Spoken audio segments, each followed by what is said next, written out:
Hello. I've not gotten a chance to read what you sent me earlier, but I did see that you turned in your assignment, Thorny. Appreciate that, by the way.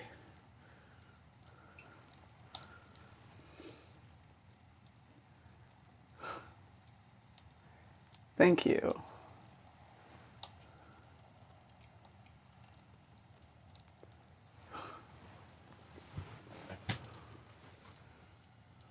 This is it.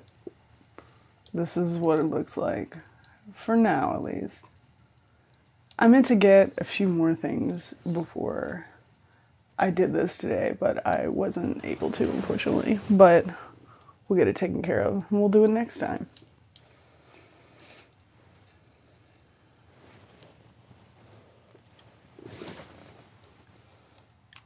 Yeah, if you haven't been here, you will not know what this cosplay is, probably.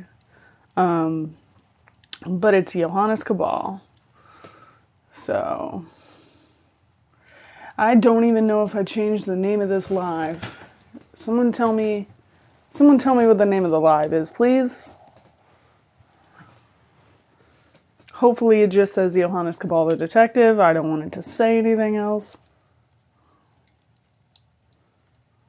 Thank you. That is me. Yeah. Oh, excellent. They're about to change and get real weird soon, so hopefully you'll stick around so you'll be able to understand them. Thank you. I really freaked out my partner the other day because I apparently made myself have angry eyebrows, and they came in here to talk to me, and I responded in my habitual manner, which I guess is not always altogether nice. And they were like, "Okay, sorry I asked," and left. Thank you. I appreciate that. Oh, excellent. It didn't matter then. Cool. Let's not name it. Let people figure it out. Well, I guess you're the welcoming committee, so you're in charge of telling people what's going on in here. Well, I say that, but you're not required to do that, so you don't have to introduce anybody to what's going on here. You can just let them figure it out. Thank you. They serve a specific purpose. I also have some red ones. Different lenses are used for different things. Yes. So glad you all could make it. We're starting detective today. So, hey, Jake. I know, Jake, are you in here? Because Jake, if you're in here, I want to let you know your backdrop is about to get a lot of use that you sent me. Specifically with this look. Yes, excellent. I saw someone tag you and I was like, well, if he's in here, better thank him. Which, thank you. It's about to get a lot of use. Yeah. Put it in the chat. I'm going to be here for a bit, but can't really be here for... Oh, okay. That's alright, Finn. I understand. People can't always make the entire thing, which is why we have the YouTube. By the way, if you want to hear all the rest of the parts that you missed, they are on YouTube, except for 4, 5, and 6 of the first book. I'm still working on those. I'll get to it when I get to it. But 4 is ready. I just haven't posted it yet. I was sick with COVID, and I got over it, but then I immediately had to go back to work, because... well, I need the money, frankly. So, yeah, thanks, Jake. I really appreciate it. We're going to use the shit out of that here shortly, so I'm really excited about it. I was like, I already got a backdrop for this. This is dope.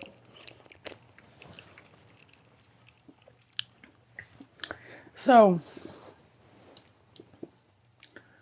yes, excellent, yes. Johannes Cabal, we are starting the detective today, and if you can't stick around, it should be on YouTube tomorrow. But this is going to be the second book, the start of the second book, which we have been reading the first one for the entire series and 2 short stories, which are on YouTube. You can go find them there.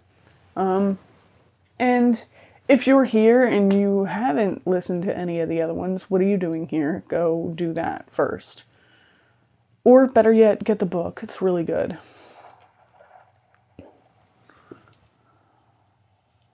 Did you eat today? Yeah, I ate a little bit earlier. I'm gonna eat more after this live, but I've been busy,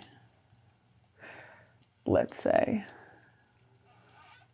I have drank water. Right now, I'm not drinking water, but I am drinking. Do with that what you will.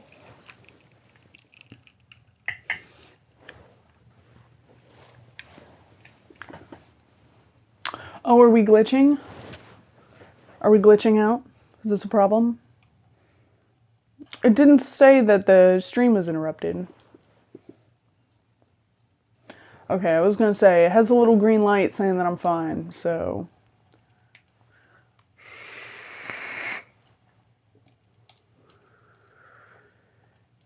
What did I eat today? Oh, I had a salad the other day, and then I put the rest in the fridge, and then I ate the rest of it.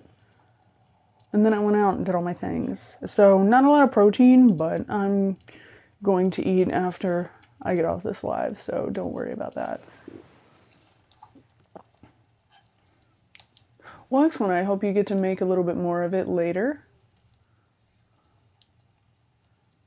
Thank you. Someone said it wasn't enough, and then someone else congratulated me on eating a salad, so whatever. It's not my gym day. I will eat more protein when I go to the gym, but that's not today. Today is cosplay day. It's the day for the cosplay, and this is it. So if you've been following along, you'll know who I am, but if you haven't, and you haven't been here, well, you're going to be very confused. So hopefully those who get it, like it. Those who don't get it, well, you can stick around and find out, or you can see your way out. I don't know what to tell you. Is anyone else hearing everything twice? Are you hearing everything twice? Is something with my mic? Is my mic messed up? Can you all hear me okay?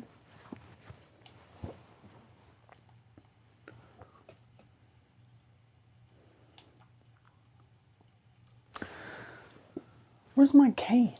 Oh, it's fine. I don't need it. 2. Excellent. Seems to be the universal signal now for we're doing fine. TikTok lives have been glitching all day. Oh. Great. Fantastic. Of course.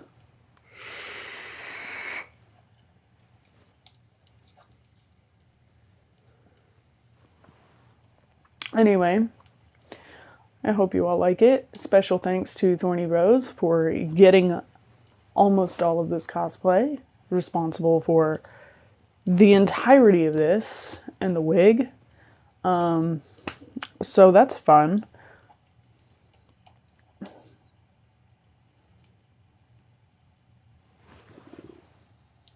TikTok at its finest, yes indeed. Terribly convenient, I will say. Well, not that I was actually I think it affects engagement, but if it glitches too much, we can stop and save it if you'd like. But otherwise, it mostly just affects engagement, which I've never really been concerned with. If I was concerned with engagement, I wouldn't be in Johannes. No one's going to know who I am outside of you people. And by you people, I mean the people in the book club. In case you were offended. If you're still offended, you can stay that way. But I just thought I would clarify.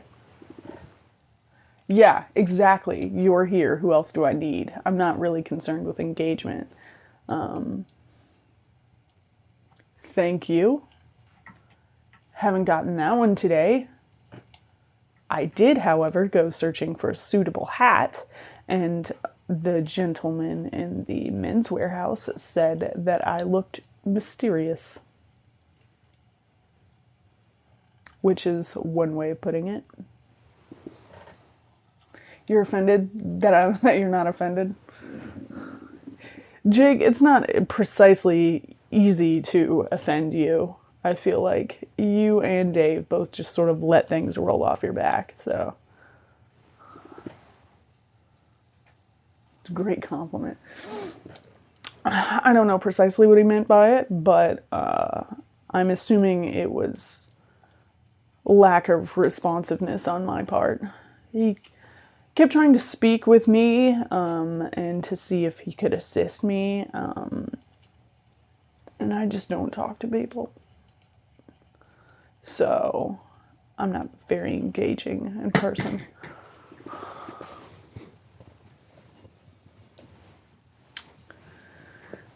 But yeah, I did get my hat, new hat, specifically.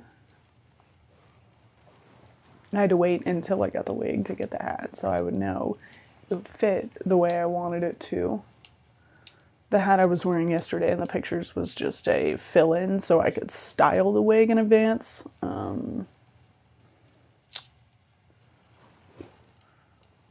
Yes. Plain black. The other one had a bunch of atrocious spikes on it, and I don't think that's necessarily suitable for my position. Thank you. And, of course, Thorny also got me the glasses. I had the lenses. I added those. But the glasses, also Thorny. So special thanks to Thorny for making this happen. So if you enjoy the cosplay, it was Thorny.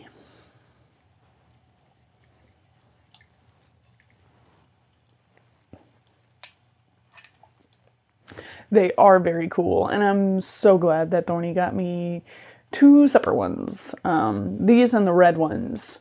So, yes, thank you, Thorny. They said I could out them in 4K. I don't thank people unless I'm absolutely sure they're, like, okay with it. I don't like drawing a bunch of attention to people who don't like attention drawn onto them, because I'm one of those people. I will send cosplayers things, and I do not like them to acknowledge the fact that I sent them things.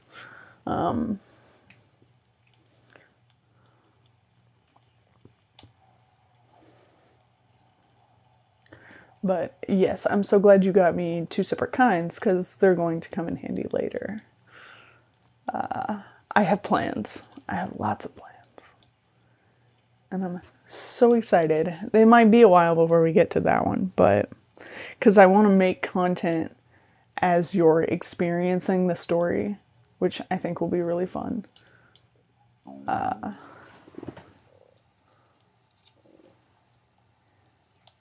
To a point, if that makes sense. Yeah, okay. I do need a P.O. box, and I have been meaning to get a P.O. box. I'm probably going to look into doing that next week, if possible. I didn't get all the things I needed to get done this week, but I'm probably going to get more done tomorrow if I can. Still just depends. I only have 3 days to run around in the daytime. I don't go out during the day very much. More as a preference than anything, than a need. There's just a lot of people, and it's very bright, and it's not really my thing.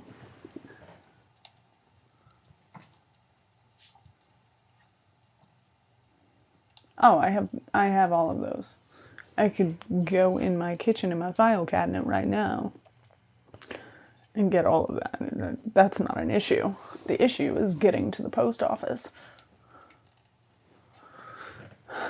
which will be even more of an issue if I do get a P.O. box and people do send me things, is I will not remember to check it. is that or I won't have time. At least, well, I say that, but I could probably go there at least once a month. Green. My real eye color is green. But Johannes is blue. You'll remind me. Thank you. Yeah, everything I have is mostly paperless, but there is the utilities bill that they still send out. That's not paperless for some reason. You have to get... Our municipal facility is extremely stupid, and they like to send you paper bills. But if you want paperless, you can pay them for the opportunity to spend less money. You also have to pay extra to pay your bill online. Yeah. The only way it's free is if you go to the municipal facility and pay in person through the drive-through or pay by phone. So I'm unsure why they are living that far in the past. I half expect them sometimes to demand a check.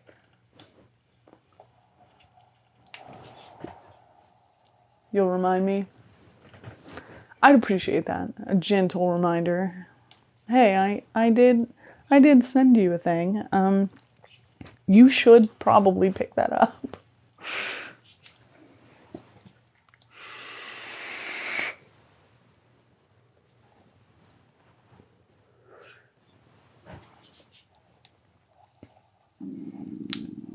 My name or the character name?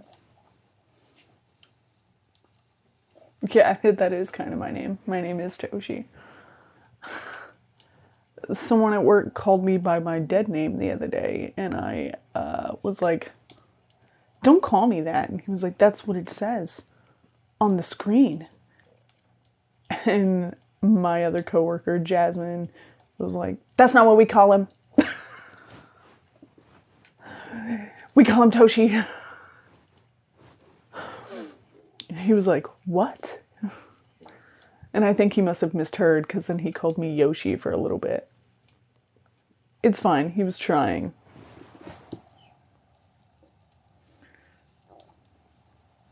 That is, normally I do answer to Toshi. Anybody could call me Toshi, and I will respond.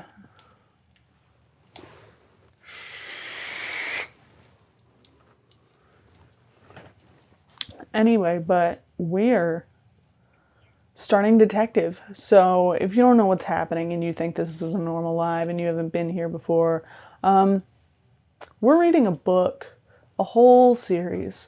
You've missed the first one entirely if this is your first time here. And it's all on my YouTube link and my TikTok. You can go and hit the YouTube link and my TikTok profile and see all the parts that you missed. There are a couple pieces missing because TikTok did not let me download those lives. And so unfortunately I'm having to re-record them and re-upload them. It takes a lot of time and a lot of editing and a lot of exporting and using 2 different editing software platforms. It's unfortunate, really.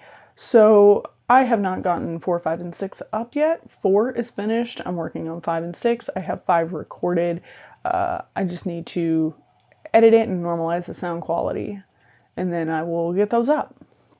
But that's all right, Finn. We'll be here when you get back, probably.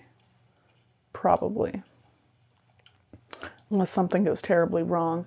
Anyway, so if you're new here, we're starting the second one. You can enjoy the second one without experiencing the first one, although you'll miss out on some character development for a while. But you can pick it up as the time goes. If you'd like to stick around, this is a good time to jump in because we're starting the brand new story, which is Johannes Cabal the Detective. It is the second in the series. We're going to be reading all 5. And there are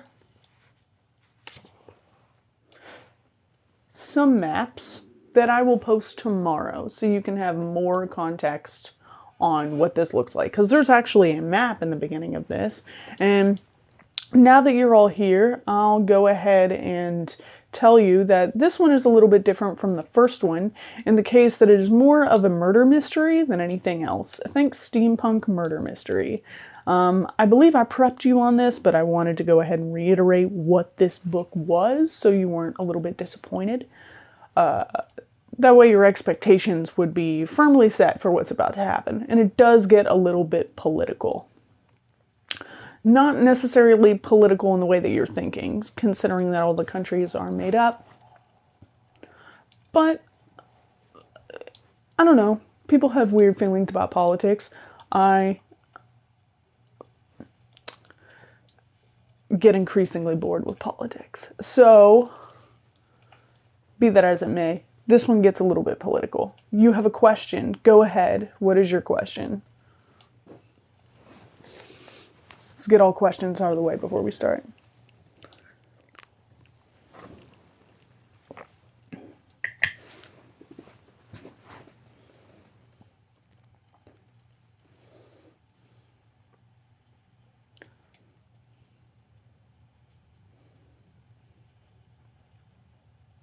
I have no idea. I'm assuming it was a tragic accident. Anyway. Also, trigger warning for the beginning of this. Cat abuse? We have a lot of cat lovers in here. I myself am a cat lover. Johannes is not. He doesn't like any animals. So, I will go ahead and prep you on that. 2, there are going to be several different infographics in this one to give you a picture of what things look like. And although I don't think the camera would focus several kitties, actually. It depends on what you term as cat abuse, but I'm terming it that just in case. Anyway, don't ban this before we get started. Anyway, the infographics, as I was saying. Yes, I will be posting a video tomorrow, complete with a recap, about chapters 1 and 2, which we're about to read. But there's some infographics and a map, I believe, which will help sort of give you a clear idea of what things look like and act like. There's, I think a cat just entered here.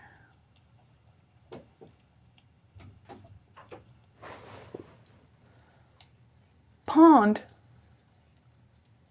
I don't think you should be present for this. Pond. I feel like she's attempting to come in. Maybe she second-guessed herself. Anyway. I just wanted to get that out of the way before we started. Politics, murder mystery, steampunk, engineering, and cat abuse. I believe I covered everything. Anyway. Shall we get started? Yeah, she's over by the door. She keeps playing with the door. She keeps playing with the door. Anyway, yes, steampunk. So this should be fun. If you enjoy that kind of universe, it very much is. In case you were confused about the kind of time period that we're in here, it's very much like an alternate steampunk universe that includes the British for some reason. Anyway, I'll go ahead and start, shall I?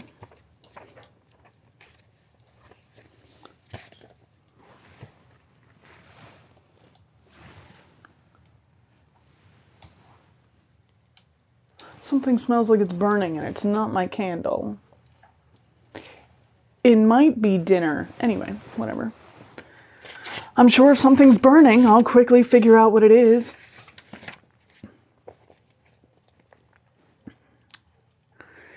Chapter 1, in which death awaits and a plot is hatched. The condemned cell stank of cats. There were no rats and no cockroaches, for which Johannes Cabal, a necromancer of some little infamy, was grateful.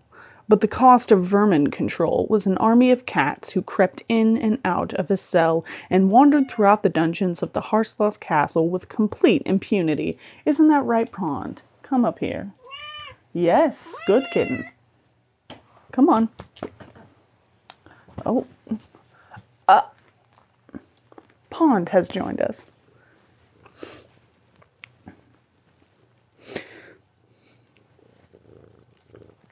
Even the cell doors had cat flaps cut into them. It was no secret that the warders had a much higher opinion of the animals than they did of the inmates. When Cabal was given his introductory tour, which took the form of being thrown down the stairs and shouted at, he had been left in no doubt that any harm that might cause the cats would be returned to him, plus interest.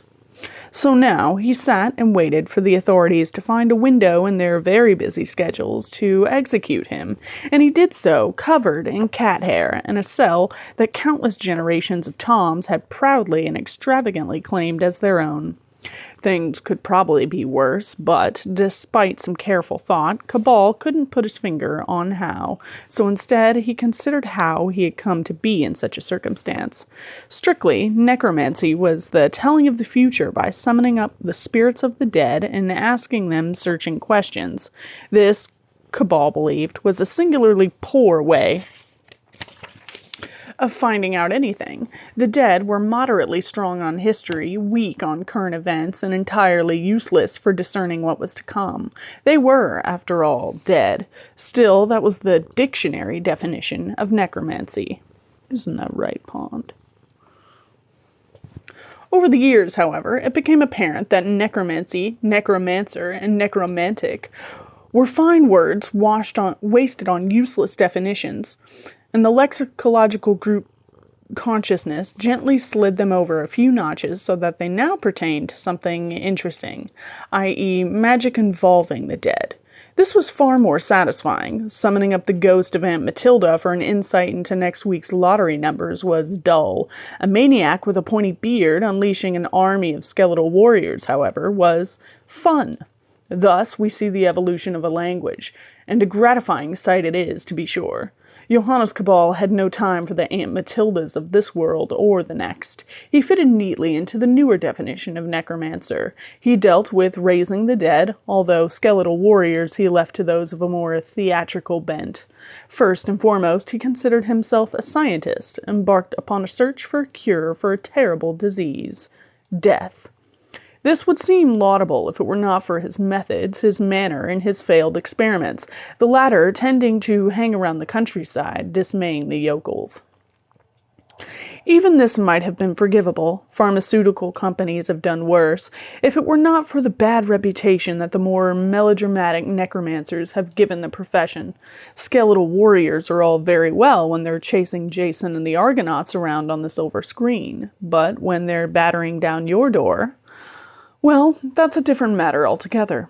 So the necromancers were all besmirched with the same gory brush, and Cabal, who just wanted to be left to his research, found himself in a profession prescribed in the most capital terms. It was very galling, especially when you got caught.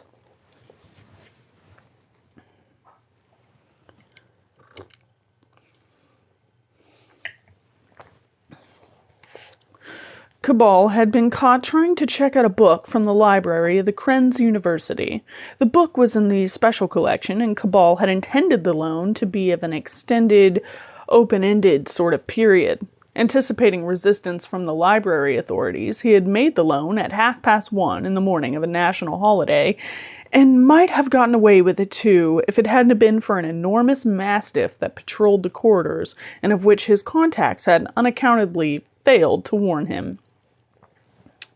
When the library was reopened, they'd found Cabal pinned down by 180 pounds of over-friendly dog in the reading room. Half drowned in slobber, just out of reach, was a well-traveled Gladstone bag that was found to contain an enormous handgun, a collection of surgical instruments, a closely written notebook, a padded case holding several sealed test tubes full of murky fluids, and the library's own demi-quarto copy of Principia Necromantica. Nobody wanted a long, drawn-out trial. In fact, nobody who mattered wanted a trial at all, so Johannes Cabal didn't get one. He was just told that he was going to be executed and taken to Harslaus Castle. That had all been almost a month ago, and Cabal was getting bored. He knew full well that his execution was unlikely to be any more formal than his sentencing, and at any time, probably in the wee small hours, the door would thud open, he'd be manhandled off to some dark cellar, his throat would be cut, and his twitching cadaver thrown down an oubliette. But there was nothing he could do about it, so why worry? Still, it hadn't happened yet. They were still feeding him with nearly edible food, and the more intelligent cats had long since learned to stay out of his cell, so why were they waiting? He had a vague and uncomfortable feeling that somebody, somewhere, had plans for him. Then it happened, just as he'd expected after all, in the wee small hours of the morning. He was awoken by the sound of the cell door being thrown open, and before he could recover his wits, a sack was pulled over his head and he was bundled off down the labyrinthine corridors. He didn't try to fight. There were at least 4 of them, of whom even the slightest might be described as burly.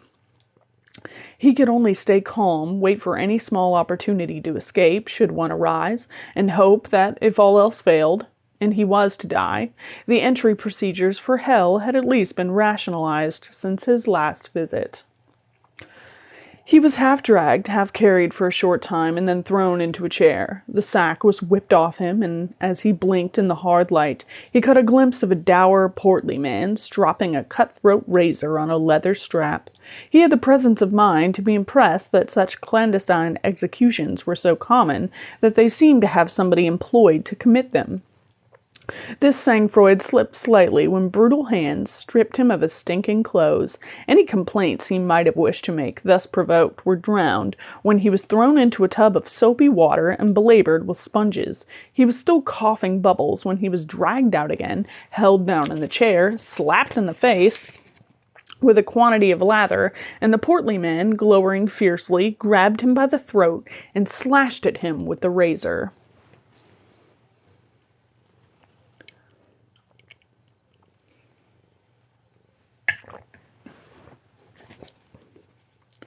Cabal stopped struggling immediately. The man slid his eyes sideways to look at the quantity of bristles and soap scum that hung from the blade. He twitched the razor, and the scum flew in a discreet body off into the shadows, where it fell with an indistinct plop. His eyes swiveled back to regard Cabal. "Warm for this time of year, isn't it, sir?" he grated. The razor swept in again. 10 minutes later, Cabal, cleanly shaven, bathed, and dressed in freshly pressed clothes, regarded himself in the mirror. He stood a shade over 6 feet tall, and although he'd have preferred his blonde hair cut back a little, and the suit they'd given him was a dark gray rather than his habitual black, he wasn't altogether displeased with his appearance. It was sober, and Cabal was a very sober man. "Not bad," he said, running his hand over his chin. "Not bad at all. You're the prison barber, then?" "No, sir," said the man as he put his razor and strap away. "I'm the executioner, but it pays to have more than one feather in me cap. Good morning." Cabal watched him leave with mixed feelings. "Feeling more human, Herr Cabal?" Cabal turned his head to look at the newcomer and instantly suspected that he'd been there the whole time in the shadows. An educated voice. Cabal sighed inwardly. This was probably going to become political, and politics and politicians bored him immeasurably. "No more than usual," he replied. "I gather I am to be released." "You gather incorrectly," said the newcomer, stepping into the light. He was in his late 30s, slim, mustachioed, and beautifully turned out in the uniform of a captain of the Imperial Hussars, the jacket over his shoulders, and the busby tucked under his arm. His bearing and the order hanging at his throat loudly proclaimed landed aristocracy. He walked to the table upon which Cabal's old clothes lay, swept them to the floor, and perched on the corner. He produced a cigarette case, took one for himself, and then offered the case to Cabal. "Do you smoke, Herr Cabal?" "Only to be antisocial," replied Cabal, making no move. The hussar smiled, put the case away, and lit his own cigarette. Do you know who I am? Cabal shrugged noncommittally. I am Count Marechal of the Emperor's own bodyguard. Yes? Cabal had raised a finger of query.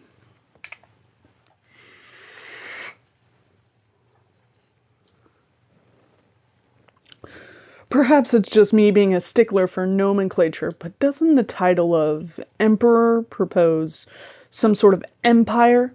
I wasn't aware that Mercarvia had ever gained so much as an inch of land from its neighbors, excepting that business with the faulty theodolite a few years ago, and that you had to give back. I thought you an educated man, Herr Cabal. You've never heard of the Mercarvian Empire and the Urzik dynasty? You disappoint me. Of course I've heard of them, but that was all centuries ago. You can hardly hearken back to some medieval golden age as if it happened yesterday. He looked at the Count and reconsidered. Or, perhaps you can. My mistake. The Count twisted his head as if working a crick out of his neck. Do you believe in history repeating itself? That what is past will come again? I do. Names and faces will change, but their roles will be the same. Wars will be fought with new weapons and new tactics, but for the same goals and objectives. Cabal thought it was nonsense, but could see that it might be a very comforting theory to cling to for a third-rate backwater with dust on his laurels.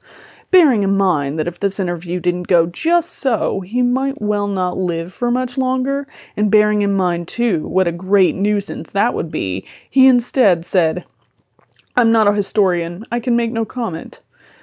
But you disagree. No matter. Something in the way he said it made Cabal think that it was a comment frequently on the Count's lips, and that a lot of people who didn't matter ended up floating out of town face down. With an effort, he made a stab at diplomacy. You know my profession. I have to think in the long term. There may be something in what you say. In my own researches, I've noticed repetitive patterns developing down the centuries, but my interest is not history. I've never had the desire to analyze these patterns. Patterns. The Count mused for a moment. Yes, I like that. Patterns forming through time. Destiny. As manifest as geometry. As irrefutable as pi. Yes. His eyes gleamed oddly as he grinned and started pacing up and down, drawing fiercely on his cigarette. Yes. Cabal started to have a bad feeling about the Count. In his experience, military aristocrats fell into two classes. The great majority were in the army because they liked the uniforms, were unpleasant to their batmen, spent fortunes on mustache wax, and did it all to appeal to the sort of woman who is envious of a cavalryman's horse. A tiny minority, however, were in uniform because they had plans. Military plans, and a minority of this minority actually had the wits to do something about it, too. Whatever else Count Marechal was, mad, for instance, he was also intelligent. Thus, despite his characteristic impatience with the rest of humanity, he let Marechal pursue his train of thought to its conclusion, or at least until he ran out of cigarettes.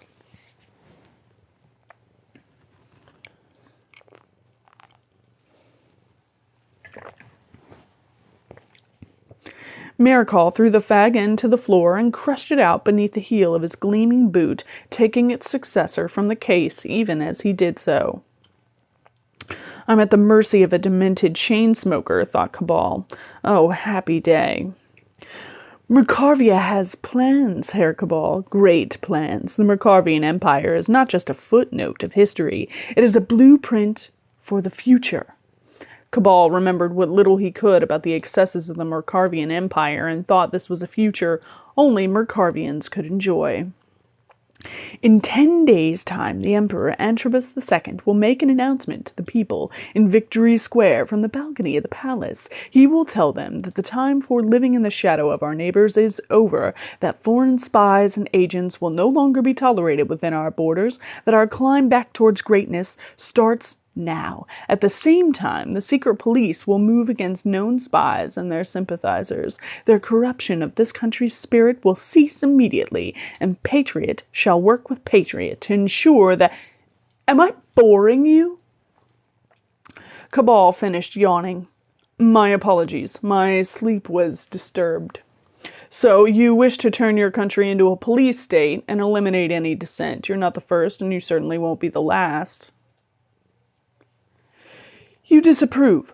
I don't care. People are cattle. Do as you will. It's your country. I'm just wondering where I fit into your plans. You're focused. I like that.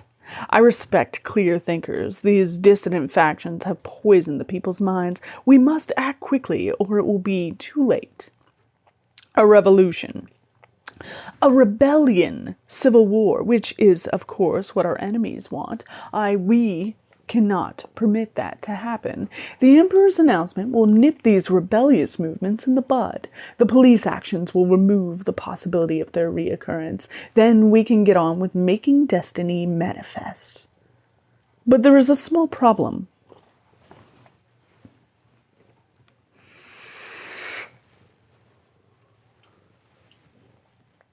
Ah, thought Cabal. Now we come to the crux of it.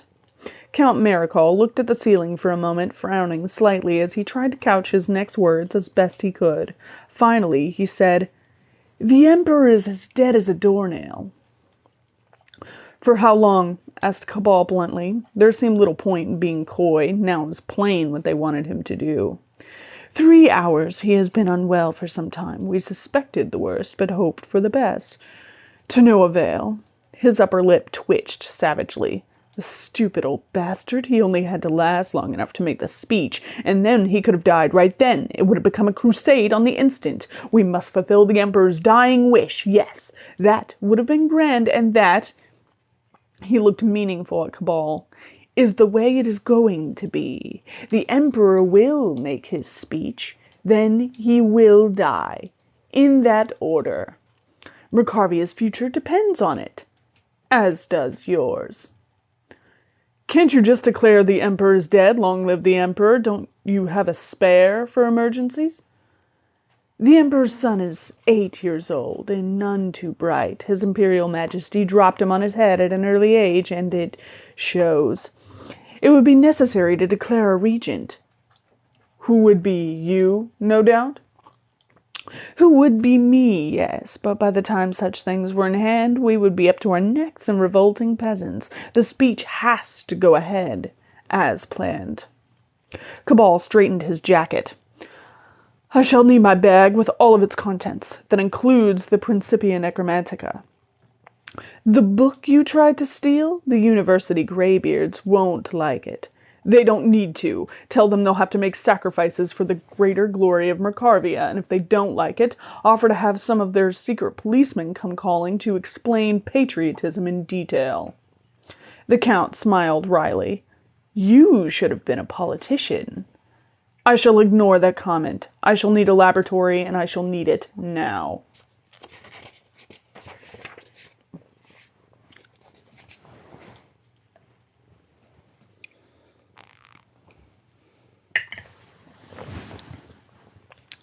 Naturally. Assistance?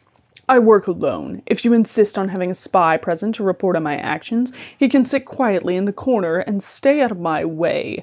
I give you your Emperor doing a reasonable impersonation of a living person, and you give me my freedom. That is the deal. Very nearly. I'm afraid there is one item I cannot let you have. That handgun of yours. For obvious reasons. Tell me, why do you carry such a cannon? Its bullets are more than half an inch in diameter. Cabal shrugged. A gun is a tool for killing. It isn't an enterprise that calls for subtlety, only certainty. Guns don't kill people. People kill people. But guns make it so much easier. Shall we go?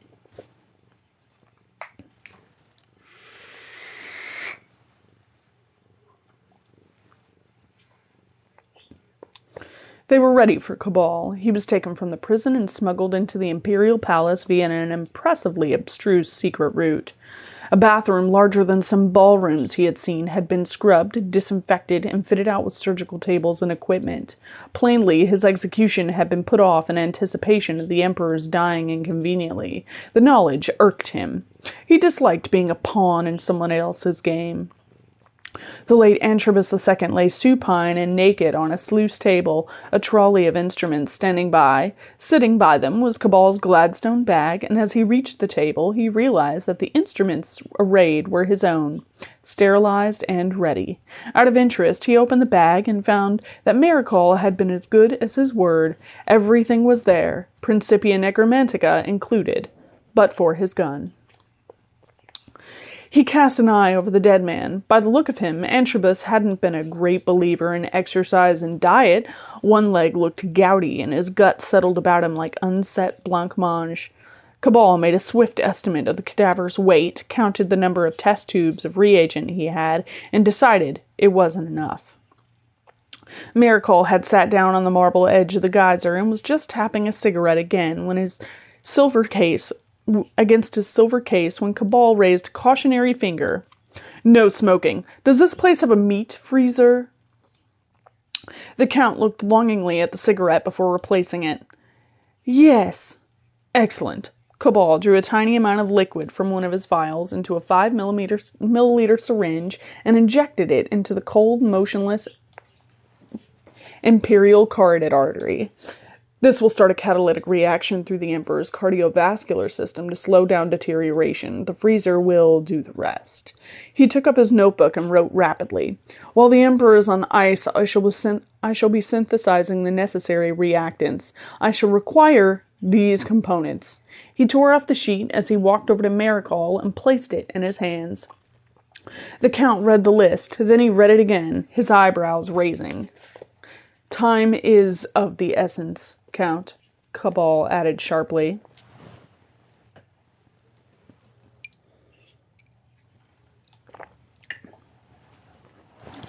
The Count tapped the paper. 2 pounds of fresh human pituitaries? I don't believe the Imperial grocers stretch to fresh human pituitaries. This isn't an easy list to fill. "That," said Cabal, walking back to the Emperor and taking off his jacket as he went, "is hardly my problem. If you want this vast quantity of blue-blooded lard to make his speech on schedule, fill it, you will." He hung his jacket from a wingnut on the surgical light stand and started to roll up his sleeves. "And fill it, promptly." For a moment, the Count looked as if he might say something. Then he changed his mind and stood up. "I'll see to it that you have your..." He glanced at the list again and curled his lip. "Components." He marched out, his boots making sharp clicks that echoed around the tiled walls. Out in the corridor, Count Maricol snapped his fingers, and his adjutant was at his side in an instant. The Count handed over the list. "Get these together as soon as possible and have them given to Cabal." The adjutant, who was very much of the majority of aristocratic soldiers and maintained an apiary dedication to the glory of his mustaches, silently mouthed the list as he read it. "I say, sir, what is a pituitary when it's at home to visitors?" "It nestles in the middle of the human brain, and it's not the sort of thing one can voluntarily donate. Scour the mortuaries. We want them fresh, mind." "It don't sound very big. It might take quite a few of these to make a couple of pounds of the blighters. What if we can't find enough in the mortuaries?" The Count fixed him with his gaze. "Then find some donors," he said with an emphasis that even Lieutenant Carstets could fathom. "Right-ho," said Carstets, and clattered out in his boots that were a lot brighter than he. He paused at the door and turned back. "Incidentally, sir, if this necromancer chappie delivers the goods and the old Antrobus sits up and does the business, you still want me to bump friend Cabal off?"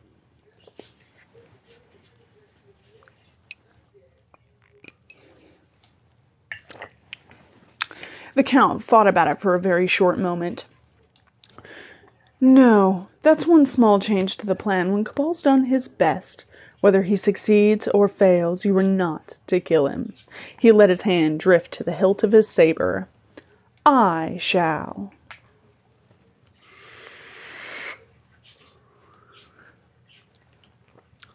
All over the city, causes of death were altered to allow the taking of brain samples. Men carried in with knives in their backs were pronounced dead of strokes. Some of the more principled mortuary staff saw fit to complain.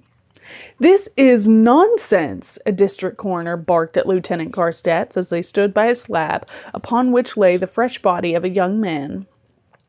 "I utterly refuse to open this man's head when the cause of death is obviously a sword wound to the chest. He may have needed his head examined before he got into the duel, but it's far too late now."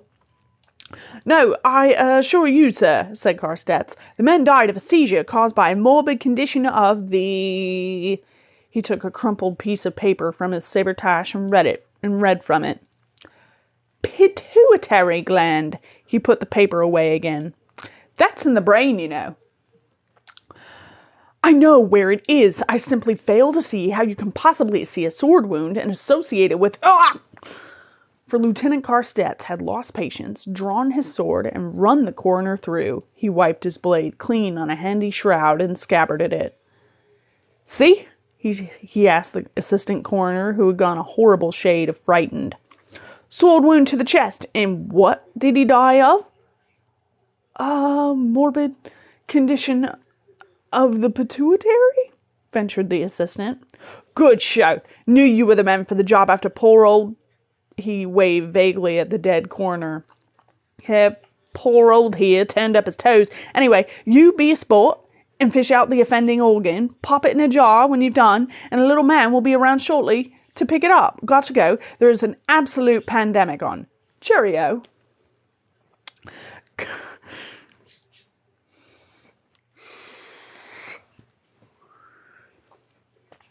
Cabal worked slowly but surely as the necessary elements came in. He hardly slept, hardly ate, hardly spoke but to demand some new substance or piece of apparatus. His every move was reported to Count Marechal, every drop from every pipette, every process observed. His notes were stolen, copied, and returned every time he napped. The Count studied them, but found them impenetrable, some sort of personal cipher, and he passed them on to the Imperial Intelligence Section for cryptanalysis. Less impenetrable, to the Count's shrewd eye at any rate, had been Cabal's demand for 50 pounds of freshly shaved cat hairs. The gaolers of Harslaws Castle would be wearing bandages for weeks. The sack containing the fruits of their painful labors sat, ignored, in the corner.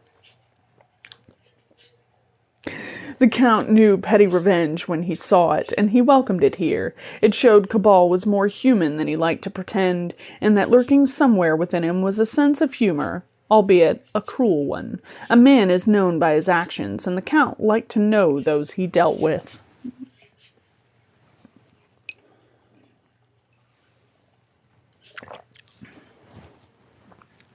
The day of the speech approached, and Cabal finally sent for the late Emperor's mortal remains. He thawed it in a circle of lamps that had been manufactured to his specifications, fueled with a blend of oils that baffled and disturbed the small army of chemists Marechal had assembled. Cabal had Antrobus carefully placed on the cold, white floor before surrounding him with a circle of 5 of the lamps, their glistening reflectors facing inwards, each vertex of the precise pentagon joined to its neighbors with fluorescent tubes filled with gases that, theoretically, shouldn't fluoresce. The gas mixture had cost one of the artisans charged with their construction his sanity. Now he lay in a padded cell, screaming about the infraviolet and the corners of time. Marechal deliberately left the technical report unread and ordered the destruction of all Cabal's equipment when it had fulfilled its purpose. The lamps and the tubes burned for exactly 23 hours before abruptly extinguishing themselves. All through the time, Cabal had sat cross-legged in a light trance, muttering some sort of mantra beneath his breath. "Well, I don't know if he's the real thing or a fraud," Carstets commented later that evening, "but he's frightfully good at whatever it is he's doing. More Bickerver." The instant the lights went out, Cabal's eyes rolled back down in their sockets and he jumped inside the line of tubes. He plucked a syringe case from his pocket, drew a quantity of faintly shimmering liquid from a bottle, and began injecting the corpse at specific points: the temples, the base of the throat, the solar plexus. Marechal had the misfortune to be the only person handy when Cabal needed part of the Emperor's bulk moved out of the way so that he could get at some of the less savory locations. What are you doing? Asked the Count, making a conversation in an attempt to distract himself from what he was doing and where his hands were.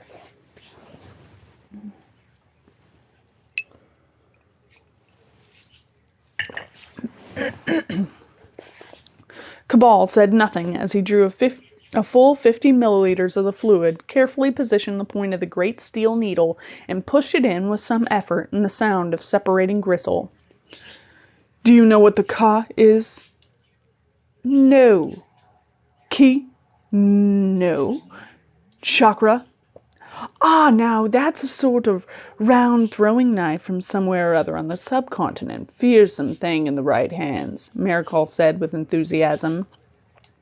Cabal paused for half a second before carrying on. And that's all? Yes.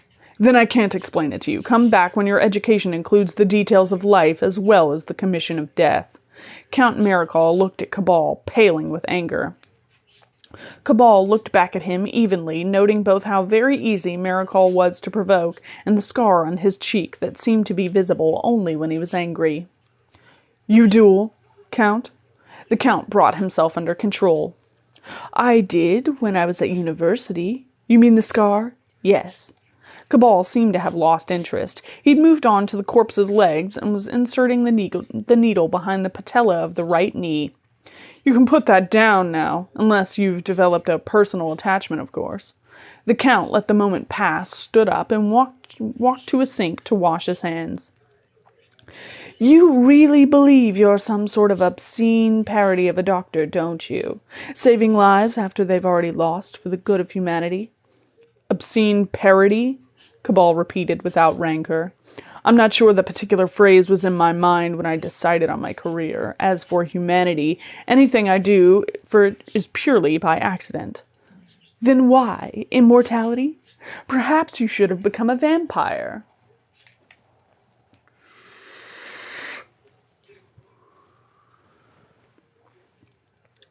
Cabal stopped and looked at the Count very coldly indeed. Perhaps I should, he said finally. These lands used to be full of them, said the Count conversationally, having entirely missed Cabal's look. Tottering old castles on craggy mountain tops packed to the rafters with them. More Nosferatu than you could shake a stick at, not any more. They had to go. They wouldn't pay their taxes. I beg your pardon? They thought that just because they dodged the certainty of death, dodging the certainty of taxes somehow went by on the nod. He snorted. They were wrong. Cabal momentarily considered the sight of bailiffs armed to the teeth with steaks, garlic, and court writs. Then he stood up and stepped out of the pinnacle. Finished. What? The Count was incredulous. Just like that? He's alive, or at least he's doing a convincing impersonation. I need some sleep, then I shall require the text of the speech he is to deliver. Why? Because, snapped Cabal, his tiredness catching up with him. He's nothing more than a heap of walking offal. He can't possibly read the speech himself. It will have to be conditioned to him, like teaching a parrot. The Count had walked over and was looking down on the Emperor. He was undeniably breathing. He shook his head. He'd only half believed all this mumbo-jumbo could possibly work. He doesn't look very well. He's dead. He's hardly going to be a picture of vibrant health. Just before he delivers the speech, I'll give him something to make him look a little less like a side of beef and more like a head of a state. Now, Cabal sighed, wilting slightly, I'm very tired. We shall continue this tomorrow. He started to walk out. The Count stayed where he was. The plan to resurrect the Emperor had always been a desperate contingency plan. It was very hard to accept that it seemed to be coming off. Shouldn't you put him on, I don't know, a saline drip or glucose or something? He's only performing basic respiration. I think he has enough reserves to last a few hours, said Cabal without even turning. Then he was gone. Count Maricol was left with the undead Emperor and his grand schemes.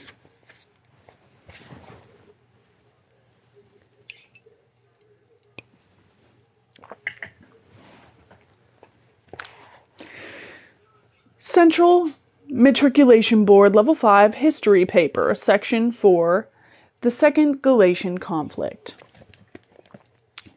Read the following brief descriptions of the Second Galatian Conflict, its results and ramifications, and then answer the questions that follow it. This section is worth 10% of your overall mark. Show your work. Some 400 years ago in Eastern Europe, Marcavia made significant inroads into the territories of two of its neighbors, Senza and Polaris. These conquests were accompanied and succeeded by a series of atrocities, mostly carried out under the pretext of counterinsurgency actions. Over the following decades, these acts settled into a pattern of ethnic discrimination and violent suppression. Finally, Senza, newly resurgent after the discovery of major gold deposits in the southwest and a generally burgeoning economy, militarized its border with Marcavia. The Marcavian emperor, Dulcis III, listened to the counsel of his hawkish generals, armchair strategists all, and declared war. This was exactly what the Senzans had anticipated. Several secret treaties were triggered that ultimately resulted in Senza and Polaris, with support from their neighboring states of Ruritania and Grostark, formed an alliance against Marcavia. The antiquated Marcavian army was quickly routed, and all the captured lands recovered. Polaris argued for the occupation of the Marcavian capital of Krenz, with the implied erasure of Marcavia as a state. Senza, however, had no desire to control lands containing ethnic Marcavians. Therefore, the Marcavian exchequer was emptied, large quantities of art treasures and transportable wealth were seized, and swing trade concessions were taken as reparation. It took Marcavia generations to recover financially from these humiliations, and the scars still run deep in the national character. The days of the Marcavian Empire are domestically regarded as a golden age for all, the terrible crimes of that period expunged from Marcavian schoolbooks. Politically, the ramifications of the empire's collapse are still evident in Marcavia's dealings with its neighbors. Her only local ally is the notoriously backward Catamenia to the north. They share no borders, however. Travel between them must go through a mountainous isthmus of Senzan territory extending from the bulk of the country off to the west, where strict customs inspections are the rule. The only other route would require traveling over the Gallico Sea, but Catamenia has no coastline. Thus, any such journey would still require some travel through either Senza or Polaris. A. In what year did Marcavia invade Senza? B. 1. With hindsight, what was Dulcis III's most serious error? B. 2. And without hindsight. C. Discuss any two of the following statements. 1. Marcavia behaved like a right bunch of bastards. 2. Polaris behaved like a right bunch of bastards. 3. All countries behaved like right bunches of bastards. D. Write a political treatise not to exceed 250,000 words or 500 sides, whichever is less, detailing your solution to stabilizing relations in the region. Military force above brigade level is not permitted, nor is divine intervention. You may include diagrams.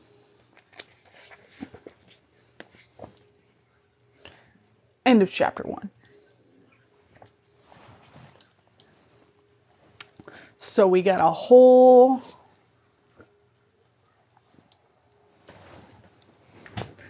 no D.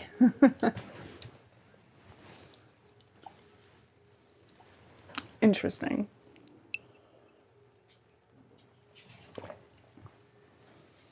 So if anybody would like to write me an essay on these fictional countries, no.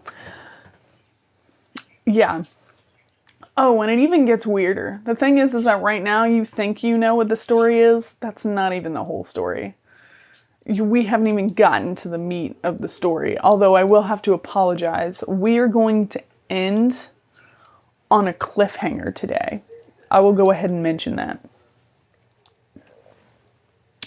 The thing is, though, it wouldn't even matter that I ended on the cliffhanger because you technically do not find out the conclusion to this cliffhanger until the very end of the book.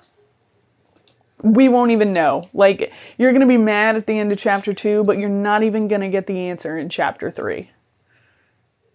And you guys are going to be so upset. We're going to start chapter 3. I guarantee you someone's going to forget. And they're going to be like, wait, who? And I'm going to be like, well, we don't know yet, guys. Yeah. It's going to be a cliffhanger, and you're not going to know the ending of the cliffhanger until the very end of the book. Yeah.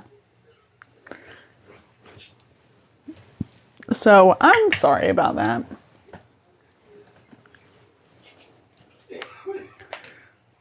But it is a good book. I like it. It's different, but in its own way. All the books are very different from each other. So if you were looking for a similar plot to the first one, it is not. But it's unique in its own way. And it is possible to work out who did it before. Because right now, we haven't even gotten to the mystery. But when we do, it is possible to figure out who did it before you get to the end.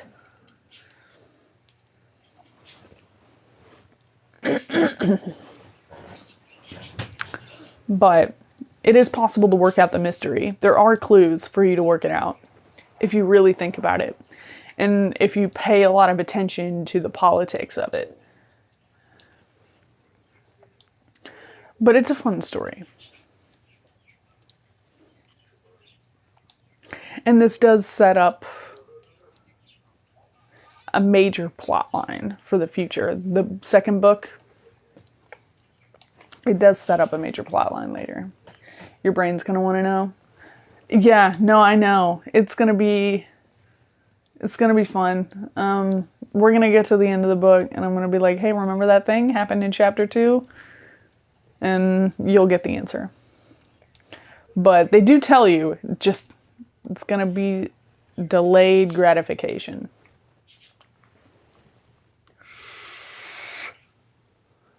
Is that your new report topic? If you want to do the assignment, I will read it. I'm going to be real. I'll read it.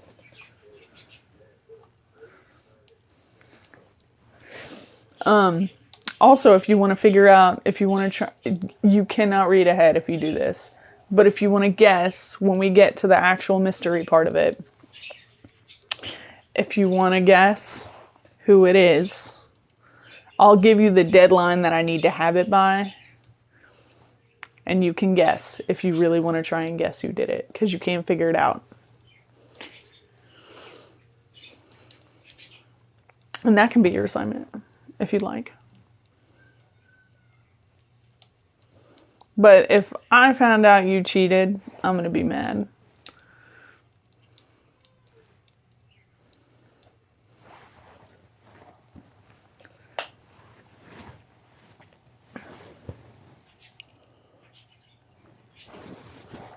But yeah. It would be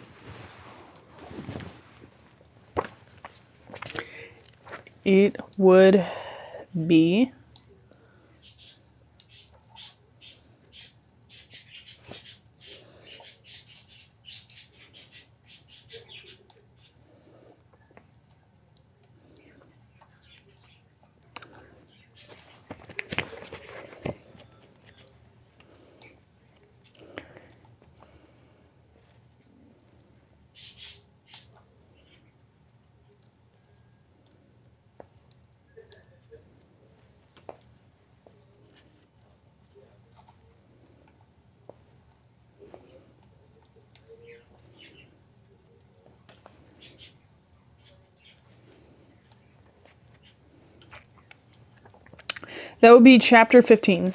Before chapter 15.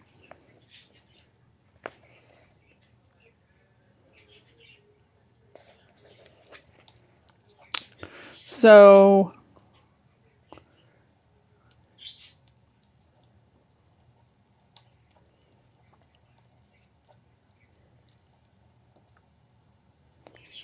yeah, chapter 15 is when it is. I had to make sure I knew the right one.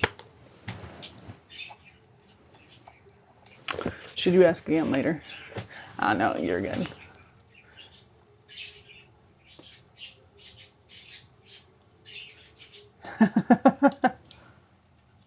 Reddit time out. Yeah, Thorny, you ruined it for yourself. You could have participated. I was going to say I was going to make a video when I did the recap where I included the map. Because I have a picture of the map. I can put the map on there. So, you can if you'd like, but I'll include it in the Discord too, or if you want to include it in the Discord, but I'm also going to put it in a TikTok tomorrow. So that people can see it. Along with the diagrams of, well, you'll see. There's several diagrams in this one. If you like diagrams, this is the book for you. I got a lot of them.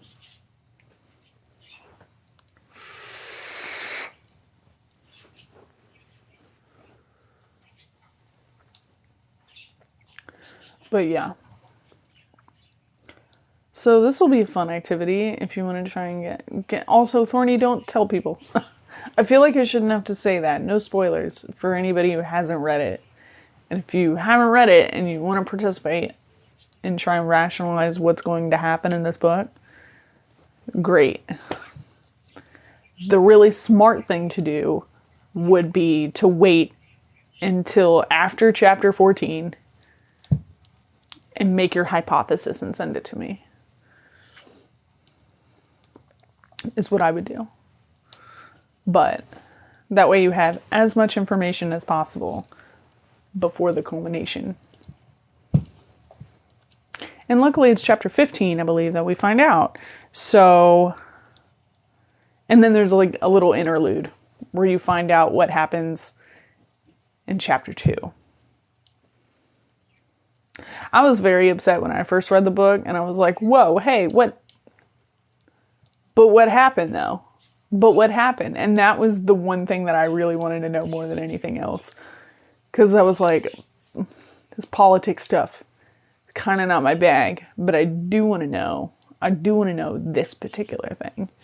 And we're about to find out, because we're about to read chapter 2, so you get to know what I'm talking about.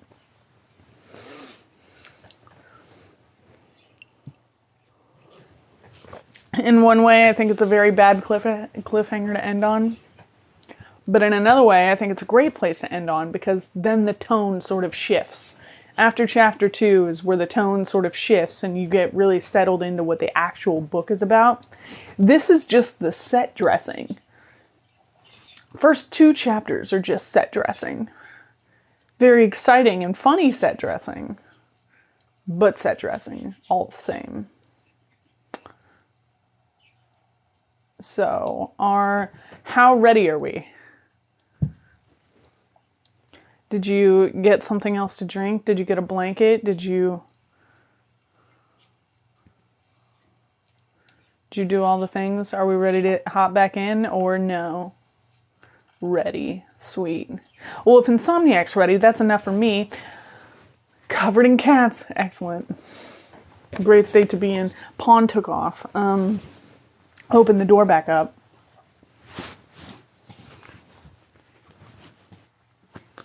I forgot, but it's good. Well, you're going to go ahead.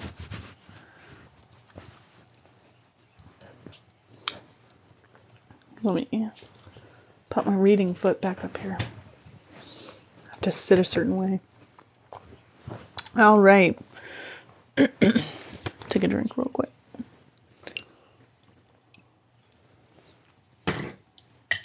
No, my mic pack.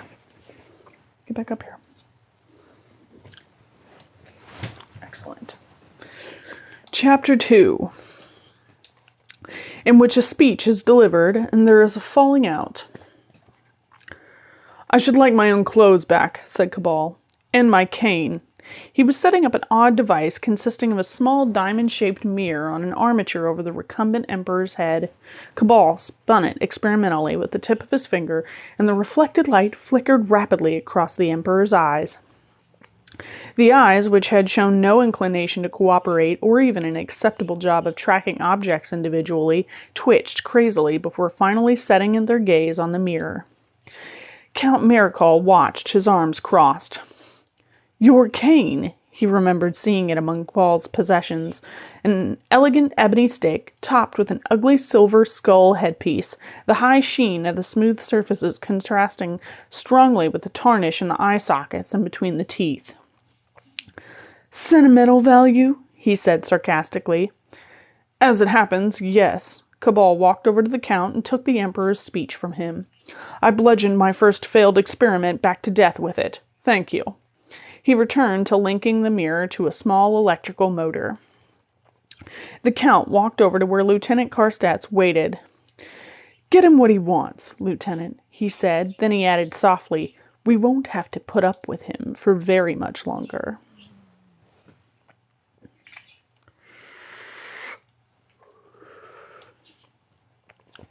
Good thing, too, whispered Carstats. The people are getting very troublesome. We're having to put down little demonstrations almost constantly. That will all change in a few hours when the Emperor gives his greatest and last speech. He nodded in Cabal's direction. It would be a useful trick to be able to trot dead people out when necessary. Has any progress been made on Cabal's notes? All a bit technical for me, I'm afraid, said Carstats, who found getting dressed unassisted all a bit technical for him. The cipher boffins are very impressed that he does all it in his head, though. They said something about a rolling key, but they lost me after that. What's a rolling key? That's the bit that lost me, sorry. It hardly matters if they take a little while to break it. Anybody who's going to be dying in the next week or so can stay that way with my blessing. Cabal folded his legs under him in a corrupt lotus position beside the Emperor and flicked through the speech. Your work, Count? Yes, as it happens. Yes, I wrote it. Why? No reason, said Cabal, holding the paper with his fingertips. Very rabble-rousing, very appealing to the mob. All the best speeches are, said Marechal, scenting dissent. The intention is to get the hoi polloi behind a little healthy expansionism, not dazzle them with philosophical discourse. No danger of that, said Cabal. He leaned over and flicked the mirror with his finger. It started spinning rapidly, powered by the motor. The late Emperor's gaze settled on the glittering object and stayed focused there. Cabal leaned forward and read in an intense whisper. People of Mercarvia, friends, I come before you today to share a vision I have of the future, not just the future of our own great and noble country, but also that of our neighbors. Marechal gestured curtly at Carstats, and the two men tiptoed noisily out, their boots clacking and squeaking in the great echoing room. When they were gone, Cabal paused. He looked at the Emperor, then he looked at the door through which the two officers had just left. Then he smiled a smile that had no intention of getting anywhere near his eyes.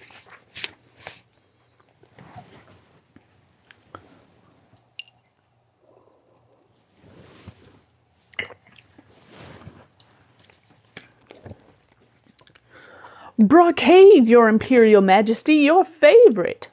It is always a little disappointing when somebody fulfills a stereotype to several decimal places.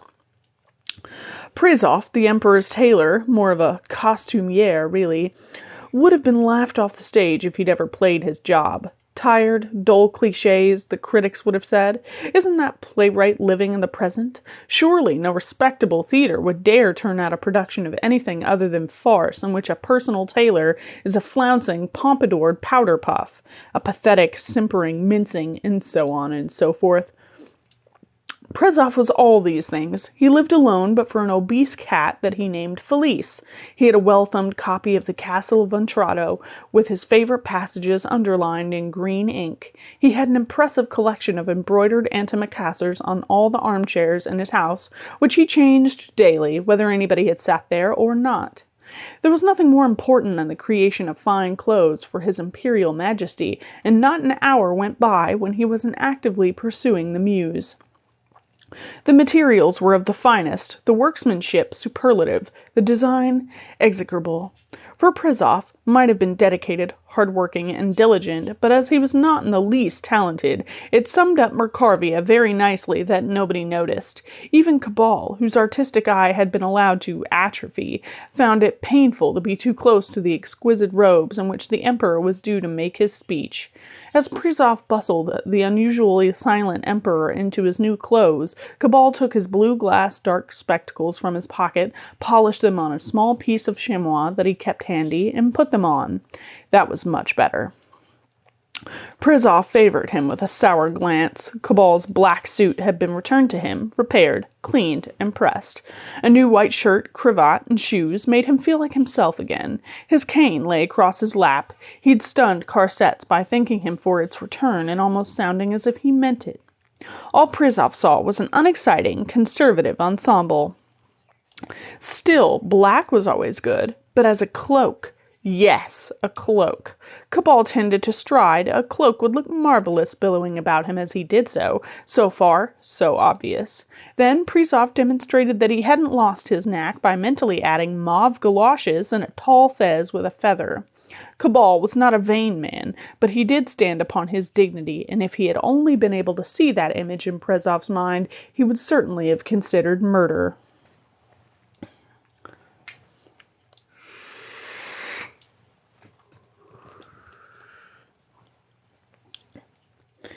Your Imperial Majesty is very quiet today, said Prizov, and a little pale, if I might make so bold. You are well. Antrobus looked down at Prizov, and his eyes were black ports into an empty pit where a soul used to live. His lips slowly formed the words, people of Mercarvia. Mercarvia. Prizov prided himself on being a sensible person, but then again, he prided himself on being a great artist, and he was deluding himself there, too. He smiled at the dead man and told him that there was a bit of a mild flu going around, and that was certainly the problem. Cabal was getting bored waiting. He had one last syringe to inject just before they presented the imperial carcass to its public, which would give the gray, marbled flesh the semblance of humanity. After that, well, he would have to see. The Count Marechal was clearly a career soldier, a political meddler, and an ambitious aristocrat, and any of these occupations in itself would have boded ill. How he had managed to be all three simultaneously without tearing down the seams, and the mendacity and ruthlessness with which he was stuffed leaking out, was a small miracle. Cabal briefly wondered what mendacity and ruthlessness looked like as stuffing, and imagined something like wet poppy seeds before his personality turned up and quashed such frivolous whimsy. He had to remain focused if he were to stay alive. Lieutenant Carstets came in and snapped to attention because he liked it. The Count Marechal requires your presence, Herr Cabal, at the Imperial balcony. Oh, and take the corpse with you, he added as an afterthought. Corpse, said Prizov, appalled, stepping out from behind Antrobus's bulk where he had been brushing Nap. Then he looked up at the pale Emperor, and a penny audibly dropped. He gasped and stepped back. Oh, said Carstets, miffed. I say, the dressmaker. That's a bind. This is all supposed to be terribly hush-hush. The Count will have my guts for garters for letting the cat out of the bag. He walked over to Cabal. Be a brick and take this imperial deadness to the balcony, will you? He looked at Prizov without rancor and drew his saber. Afraid I've got a bit of cleaning up to do here, don't you know? Cabal took the Emperor by the elbow and guided him to the door and out into the corridor. As he turned to close the door behind him, he saw Carstets bearing down on the terrified Prizov. He loathed unnecessary killing, but, then again, he loathed Prizov. Still, he felt it was necessary to at least register his disapproval. You can't go around killing people to cover up your mistakes, he said. You'll kill off half the country at that rate.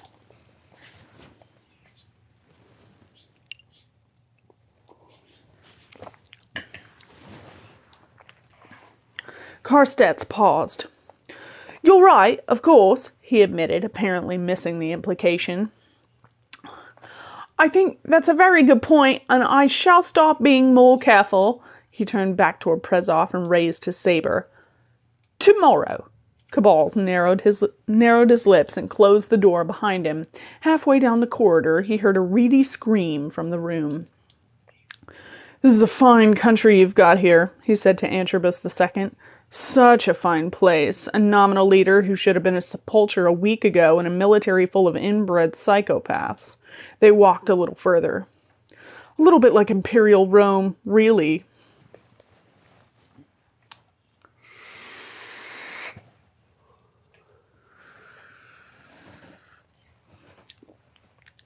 Marical was crushing a dead cigarette out in an overflowing ashtray when Cabal entered. "Where have you been?" he demanded, thrusting a thumb over his shoulder at an ormolu clock. "Have you seen the time? Is he ready? God, look at the state of him."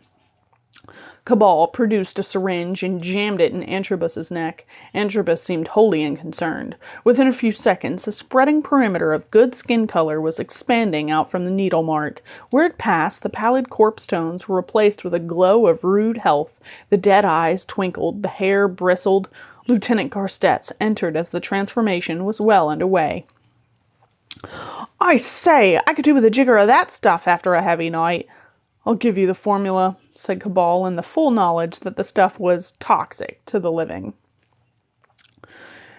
"Does he know the speech?" asked Marical. "He knows every word he's been taught," Cabal replied. "He can be relied upon to play his part." "Excellent." The Count Marical went to the curtain that divided the room from the balcony. It was a good day for a speech. The weather was clear and cool without being cold. A national holiday had been called, and the people were feeling well disposed toward the ruling class. They showed this by milling around, eating sausages, swilling beer, and slapping one another on the back while laughing too loudly. This, from Marical's perspective, was a vast improvement over them running around with flaming brands, torching government buildings, and stringing up tax collectors. He watched the crowd for a few moments, the faint sneer that lurked beneath his nose twisting his mustache.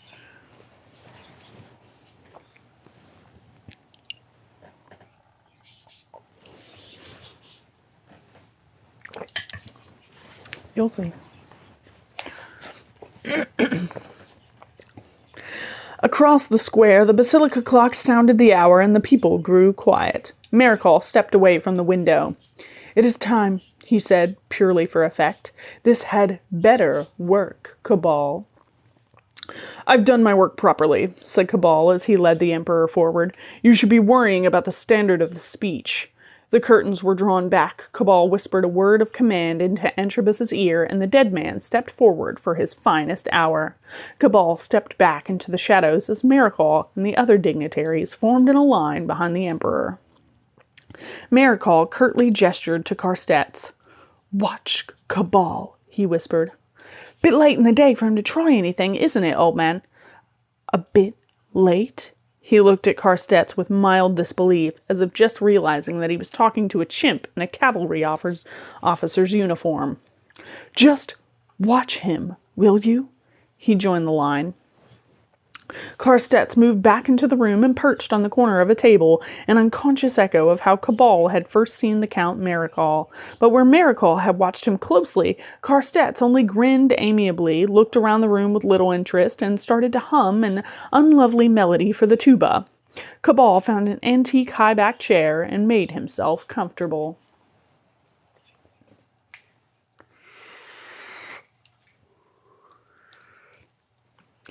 The crowd went deadly quiet as the Emperor Antrobus II of Mercarvia made his appearance. There had been plentiful rumors about his death flowing about. Despite Marical's threats and Carstetz's enthusiasm, the imperial household leaked gossip like a buckshotted bucket. The people had been half looking forward to a nice revolution, and now up popped Antrobus, quite spoiling things. Still, they gave him a cheer. The beer and sausages were free, and they didn't want to appear churlish. They'd let him have his say, and then they'd have a revolution next week, after a decent interval. They were a downtrodden mass, but they had been brought up nicely.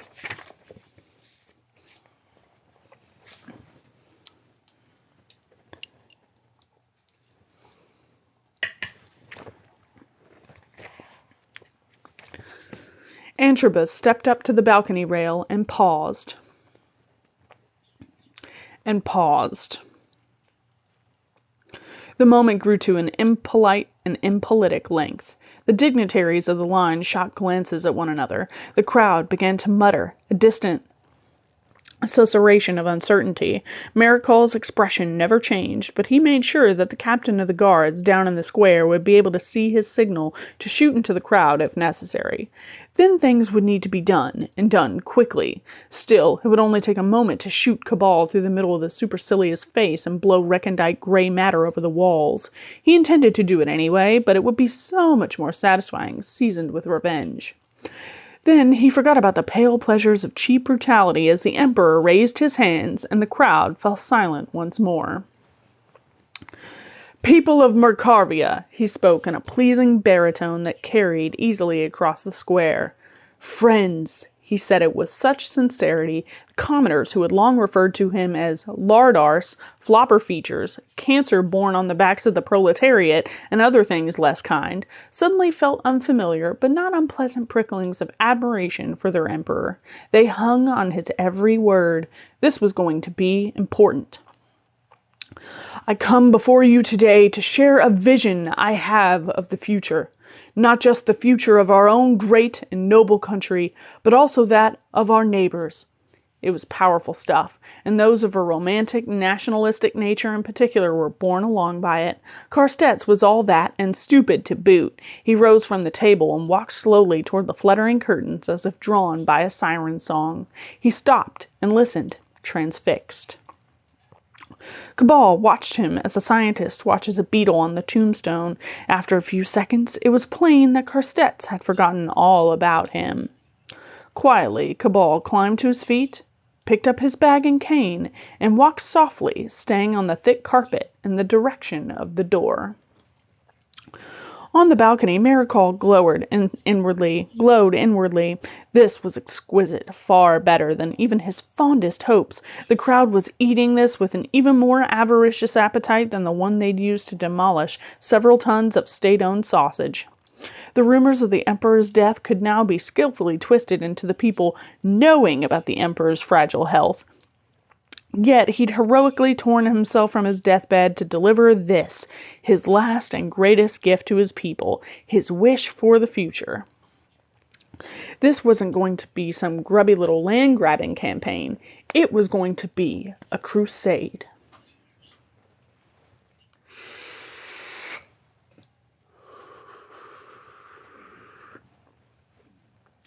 "The disputed lands are ours," roared the Emperor. "Historically ours, rightfully ours, and they shall be ours again."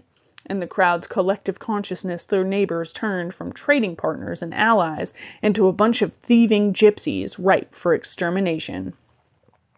Maricol smiled and looked at the others in the line, the generals, the marshals, the admirals of the Aero Fleet, and the commodore of the tiny Gallico Sea Fleet. They were entranced, enraptured. War was in the air, and it smelled good. Then he noticed Carstets standing behind the curtains, his attention entirely given over to the wrong subject. Cabal was nowhere to be seen. Maricol felt suddenly cold. So Cabal had escaped. So what?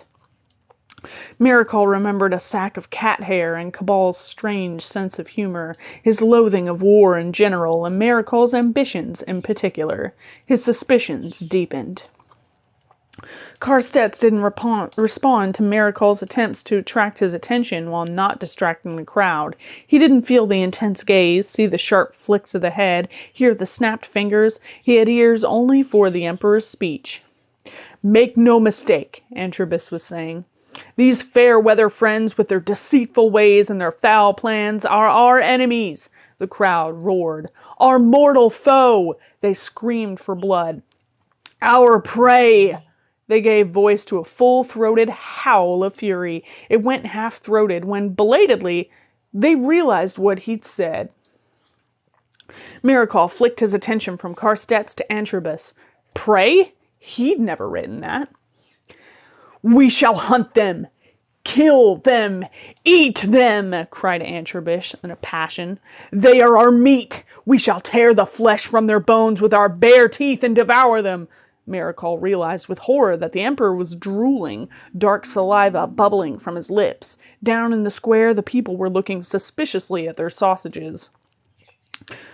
"Ach, du lieber Gott," he whispered. Then to Carstets he barked, "Lieutenant, get him!" What? Carstets looked around as if waking. What? Who? "The Emperor, you dolt! Get him inside before it's too late!" "Brains!" the Emperor was shrieking now. "If we eat their brains, we have their strength, their very souls. Brains!" The strength of his voice was going, quickly turning into a shambling, imbecilic tone.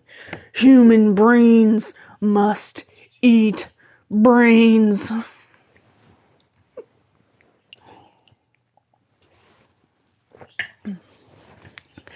There, old fella," said Carstets, appearing beside him.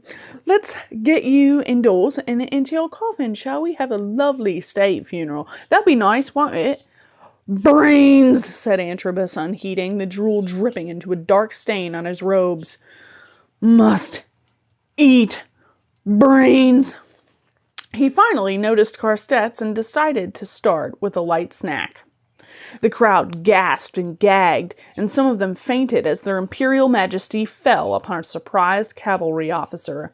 Carstets may have started to scream before Antrobus smashed his head open on the marble balcony rail, threw him to the floor, and began to feed. It was so hard to tell amidst all the other screams. Miracle's mind worked quickly. He needed a ploy, and he needed it now. The French gambit, it had to be. "We are betrayed!" he shouted, and signaled to the captain of the guards, sporadically at first, and then with increasing discipline. Rifle fire started to pour into the crowd. Miracle signaled 3 volleys and ran into the room. The door at the far end burst open, and guardsmen rushed in. "Get that thing in here!" he bellowed at them. "The Emperor?" asked the sergeant at their head. "Emperor? That is not our Emperor! We are betrayed! Drag it in here and kill it!" He left them grappling with the foul thing that screeched and whooped at them. The situation was still controllable. The massacre in the square could easily be put at the door of the enemy agents. The sudden panic he had caused would drive those last few moments into a strange world of uncertain memory. Had the Emperor really turned into a monstrous cannibal before their very eyes? Of course not. He'd been attacked by a traitor.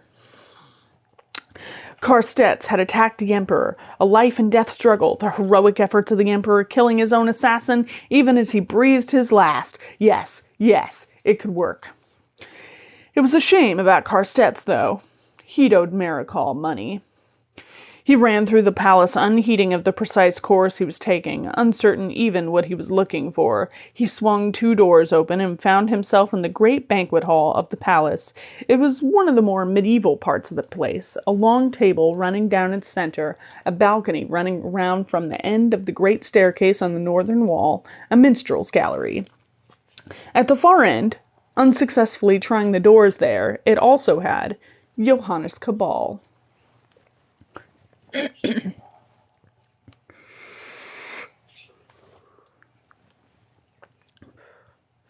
Miracle smiled bitterly, closed the doors behind him, and loosened his revolver in its holster. This was what his subconscious mind had been up to, hunting this man, this hated man. Sometimes he got a great sense of job satisfaction. Cabal had heard the sound and already turned to face him. He drew his pocket watch and studied the face. "Have the Emperor's dietary mores changed already?" he asked in a tone of polite inquiry. "Test batch 295 always was unreliable." "You knew this would happen?" Now the Count Miracle could relax a little. What was occurring outside could wait a few minutes. He had time to pause a moment, take stock, kill Cabal. 295 yields remarkable results right up to the moment the subject becomes a maniacal cannibal. I had hoped for a few more minutes' grace, though. Any casualties? Lieutenant Carstets. No loss there, then. None at all. Miracle drew his gun. What am I to do with you, Herr Cabal? It would seem that you've already made up your mind on that point. Johannes Cabal placed his bag and cane on the end of the long banquet table, took off his jacket, folded it, and put it down too. Then he unbuttoned his cuffs and rolled up his sleeves. Maricol watched him with curiosity. You seem to be taking this very well. Not at all, replied Cabal. He picked up the cane, twisted the head, and drew 3 feet of razor-sharp steel from it. Before Maricol's bemused eyes, he placed the cane body on top of his jacket, presented himself to Maricol as a fencer, and saluted him with the sword cane from it. Before Maricol's bemused eyes, he placed the cane body on top of his jacket, presented himself to Maricol as a fencer, and saluted him with the sword cane. Maricol laughed. You simply cannot be serious, Cabal. Are you challenging me? I appreciate that it is customary to slap you with a glove or some such, but I think you would shoot me long before I got near you. He studied his stance and corrected the position of his feet slightly. You must forgive me, I'm rather rusty.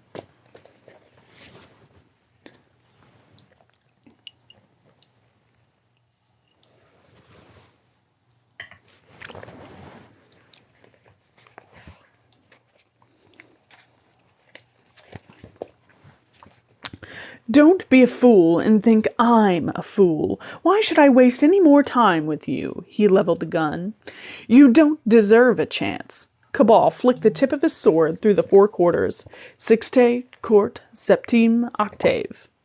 It's got nothing to do with chances, Count. At least not from your perspective. You're a petty little man. You could just shoot me. Indeed, the probability is that you will just shoot me. And you will spit upon my corpse and walk away. And in a week or so, the situation outside these walls will probably have deteriorated to the point where controlling your unimpressed civilians will be taking up much of your time. You will curse my name and wish me dead a dozen more times. But, in truth, you will not have killed me even once. That, Count, will gall you more than you can bear. A student of human nature now, are you? The Count drew back the hammer of the revolver. You will die, and I will be the one to kill you. Make no mistake. No, Count. You won't have killed me. Several grains of lead will have killed me while you stayed snug and safe on the other side of the large hall. That gun will have killed me, and you won't have the satisfaction. You're a soldier, Count. That I don't dispute, but I also believe you to be a warrior. There I was wrong. You're no more interested in the martial art of it than the constricted peasant with a musket shoved into his hands. You cannot goad me, Cabal. I'm past that stage. A drunken grognard of the levee. It would be a shame to lose your dignity in your final seconds. An artillery officer. Maricol's skull tightened with rage. What did you just call me?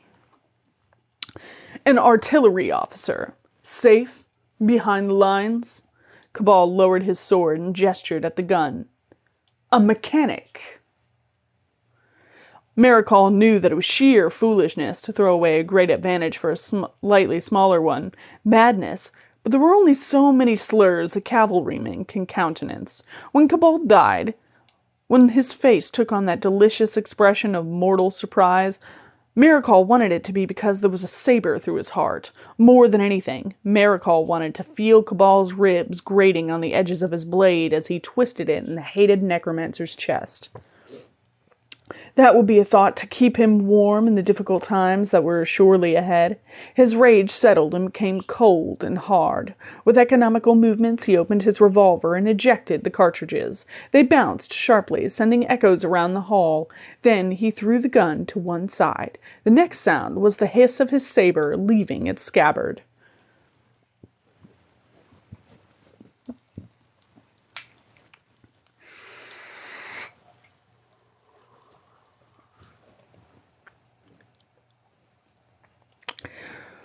What have you got there, Cabal? A foil? A rapier? A sword for boys. This, his saber whirled in a vicious figure 8, is a man's weapon. His free hand fisted on his hip. He advanced. On guard. Cabal's blade flicked up to the court. I'm always on guard, Maricol, one way or the other. He watched the Count advance for a moment more before adding, You're sure you're up to this? I fenced for very nearly a year. In my youth, I was considered quite competent. Don't patronize me, Cabal. It's just that I wonder how much technique a man can learn cutting down unarmed yokels from horseback. Maricol stopped just before the blades crossed. This isn't one of those effeminate fencing sabers the Italians came up with. It is a real weapon, and it really kills, and it shall be my very real pleasure to hack you into pieces with it, Cabal. Before Cabal had a chance to reply, Maricol launched into a progressive attack.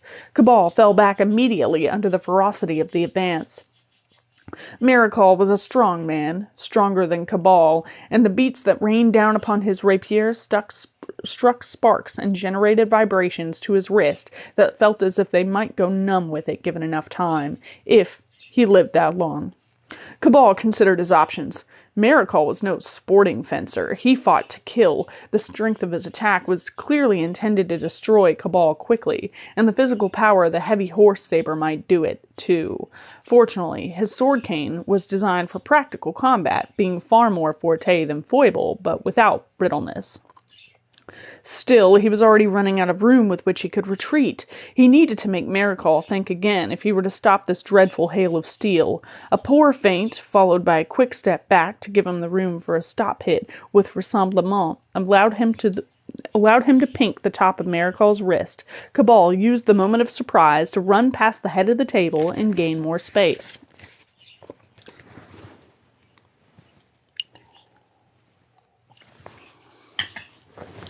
The Count didn't follow him at first, but paused to pull up his cuff and check his wrist. First blood, Count Maricol called Cabal as he returned to his guard position. Touché, Herr Cabal. A scratch, he said, and Cabal could see that it was no understatement. I can see that I've underestimated you again, he saluted and allowed the wry smile to evaporate from his face. But now I have your measure. Really? Tell me, Count, how did you learn to fence? Correspondence course? Maricol said nothing, but moved to re-engage, his face like thunder. This time there was none of the brutal slashing that had accompanied the first attack. Cabal suspected that had as much to do with the Count's regaining his strength as anything else. He would certainly employ it again, should he spy an advantage in doing so. They traded attacks and parries for a few moments, the Count clearly probing Cabal's defenses. Although he didn't show it, Cabal was getting more worried with each clash of steel. His sword cane was outweighed by the saber, his experience was outweighed by the Count's, and his aggression was a pale shadow in comparison. He was defending. Maricol was getting all the information he needed for a telling attack, and there was always the chance of guards wandering in at any moment. Cabal needed a way out of this situation quickly, and he doubted that it would hinge on his skill on the piece.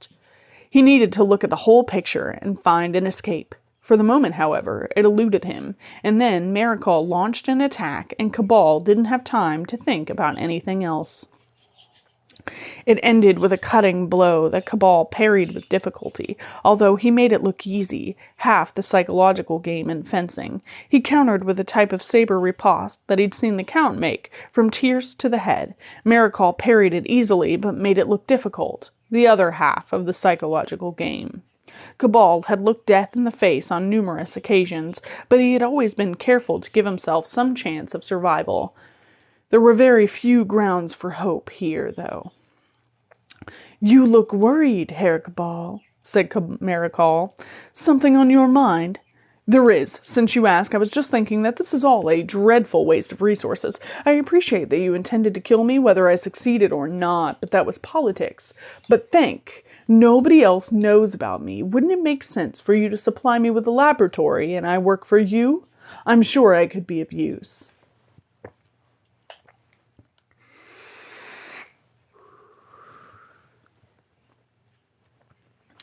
Maricol made no attempt to hide his sneer.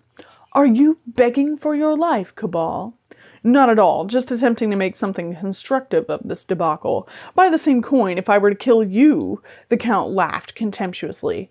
If I were to kill you, Count Maricol, this country would certainly fall to pieces. There's nobody around to take your place. Think on it. The Count reflected for a moment, their sword tips just touching. I've thought about it. You've forgotten two important details. First, I'm not going to lose this duel. Second, I want you to die. Now. Cabal considered. I suppose I could see my way clear to begging for my life as long as you didn't insist on any outright groveling.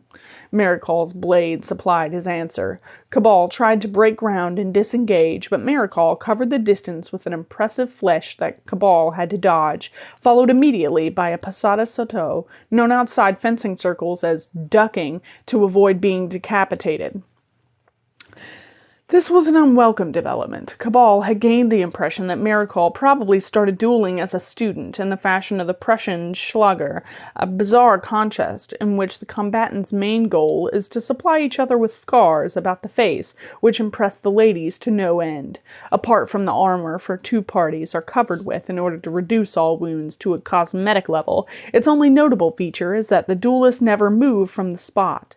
The Count's unexpected and unwelcome entree into the world of combat ballet, that damn flesh must have carried him the best part of 10 feet, was just one more thing that Cabal didn't want to have to deal with at this precise moment.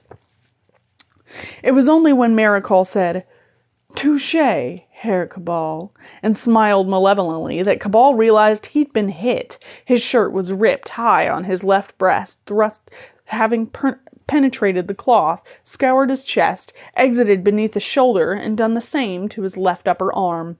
Against the white linen, there seemed to be a lot of blood. Cabal looked straight at Maricol. "You wouldn't accept my offer, Maricol. Now let me tell you one thing you couldn't know. I won't let you kill me. There's more at stake than you could possibly imagine in your blinkered little world, and I don't have time for your stupid games." All the fear was leaving him. The doubts and uncertainties that had blurred his vision were going now, and the world was coalescing into a beautifully clear picture of what needed to be done and why. All that was left was a single motivation that glowed within him like white fire. His soul, his poor, mistreated soul, tended him and directed him. Maricol stopped being the only thing in the world and became a rather pathetic man with a silly mustache who believed his puerile plans for grabbing a few useless square inches on the map actually mattered.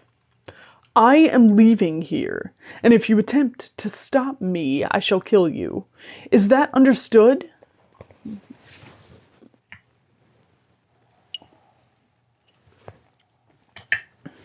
Maricol's opinion of Cabal may have changed in that moment, but it certainly didn't improve. "You insolent cur!" he roared, and launched a terrifying attack, culminating with a Molinaro that could have cored a rhinoceros. They found themselves momentarily corpse a corpse. Maricol called him a low-born bastard and backhanded him so hard that Cabal spun away and rolled onto the table. Cabal blinked, saw Maricol appear above him, his saber held high like a meat cleaver, and rolled to his left, dodging the blade that swept past him like a guillotine. He quickly climbed to his feet as Maricol pulled the sword from the ruined surface, and as they seemed to be extemporizing, and as the table gave him a substantial height advantage, he kicked the Count in the face and broke his nose. The Count Maricol staggered back, rallied, and ran to the far end of the table where he could mount it, using a chair as a step without opposition. Cabal and Maricol faced each other along its length, blood on both of them. They paused, Cabal expressionless and cold, Maricol with teeth bared. Now they knew each other. There would be no more talking. Maricol saluted, but this time it finished with a slash of the blade that left an almost tangible cut hanging in the air. Cabal saluted, and it was a staccato, precise thing.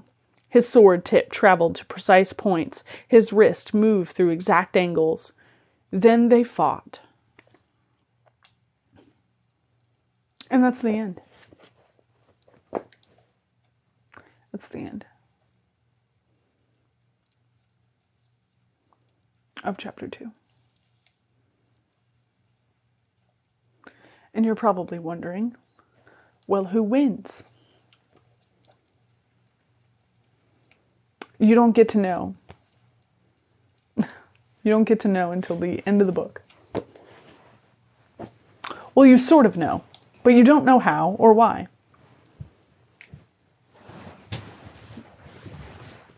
I'm sure you do. I did. No, yeah. Unfortunate. Hi, thank you. I appreciate that. So yeah, this will be a fun week for you to sit with that and wonder what happened.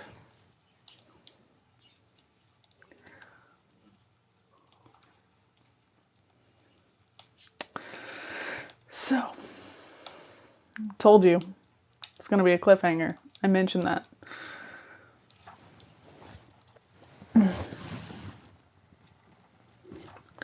A fun month, yes. Sure. A couple of months, actually. You're not really going to find out for weeks what happened, really. You're free to wonder.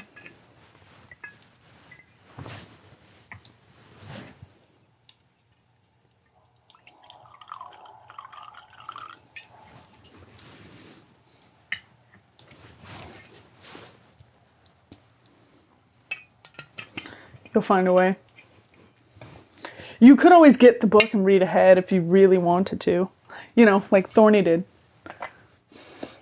And T Galaxy's read it before the live even came out, so.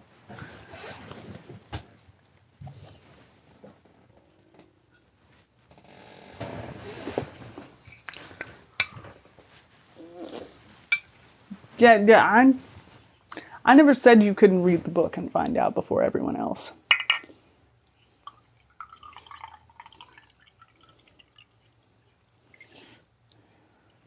But that'll have to be a personal decision.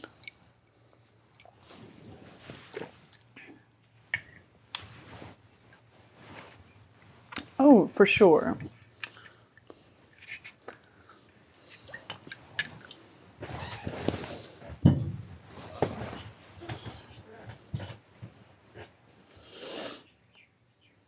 You're sitting 3 feet from the book. You can always read it if you'd like. I never said you couldn't. But, I mean, if you wanted to know, you'd have to read beyond chapter 15. So you would not be able to participate in guessing what the actual plot of the book. You wouldn't be able to participate. I'll say that. I don't know if that affects your decision or not. But,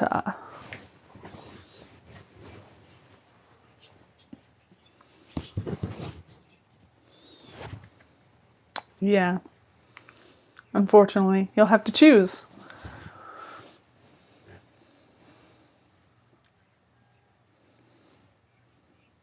There's a library app? Did I miss something? What did I miss? It's my mom. You'll wait it out.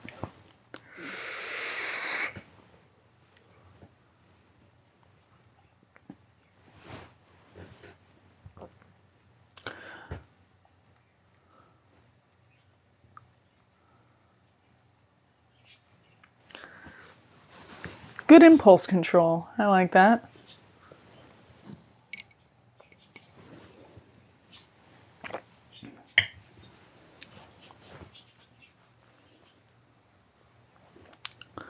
Took over overdrive. I'll have to look that up. Ooh.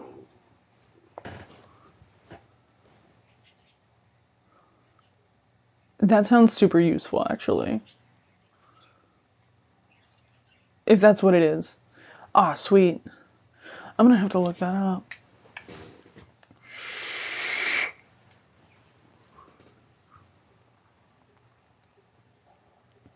Helpful, thank you.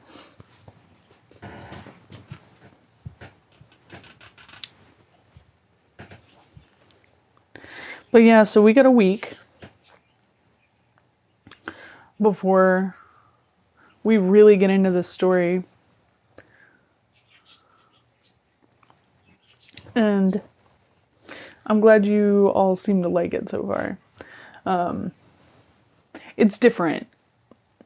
but I think it's fun. And it also introduces a very important character for later. So...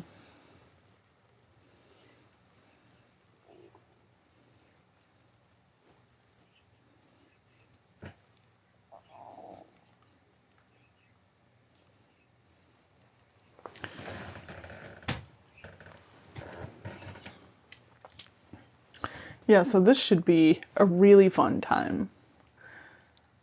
I'm really excited. Yes, I do, actually.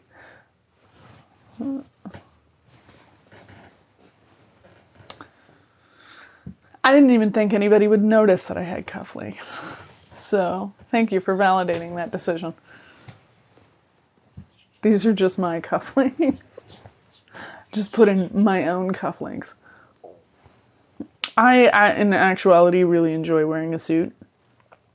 So I have like a bunch of ties, cufflinks, and like random shit. Oh, cool, spiderweb. I've never seen that one before. Thank you. That's a... yeah, cufflinks. Cufflinks. Yeah. You guys do notice all the little things, which is really validating and nice. I have a couple other little things I'm going to get for next time that I'm really looking forward to. I tried to do it today, but I just didn't get enough time to run around today.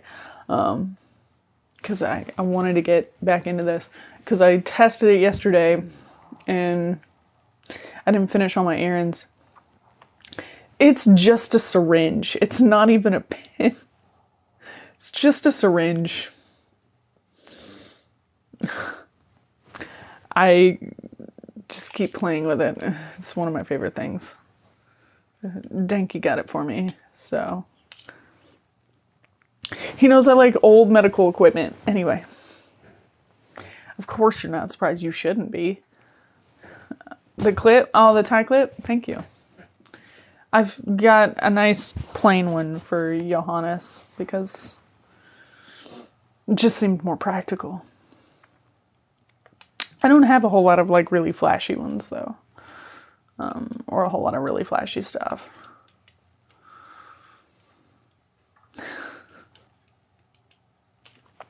Yeah, so I also have a bunch of test tubes with stuff in them. So I already had most of this stuff before I did this cosplay, actually. I didn't have to go get it. This wasn't for Johannes. This was just for me.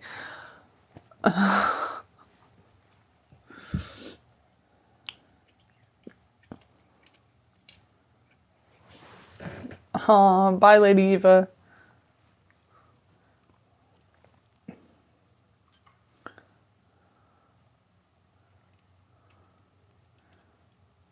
DuPont and Bellatrix tried to steal paper?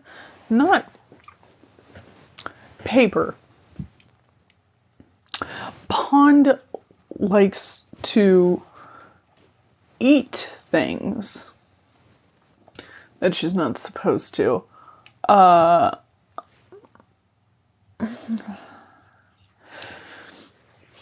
It depends on what it is, but she'll try and steal your food when you're eating it, and that's the most normal thing that she does. She also likes to eat other things that she should not eat. Grass, electrical cords, wig hair. I have to keep her away from my wig. I always have to like lean away from her because she'll try and like shove her whole face in there and eat the hair out of the wigs. Not healthy for cats. It can really hurt them. And 3D filament. She tried to eat 3D filament yesterday. So she'll try and steal stuff and eat it. It's just not, I don't know. The hair out of the wigs, yes. Like, she will come up here. And she'll do this with my regular hair too. Like, she'll do this with my actual hair and wig hair and everything. But she really likes hair. And especially right after you wash it,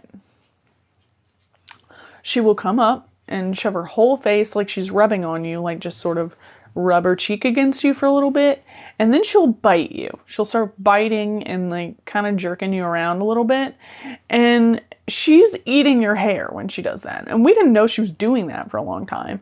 We just thought she was like, we made a joke that she would restyle our hair for us, like that was the joke.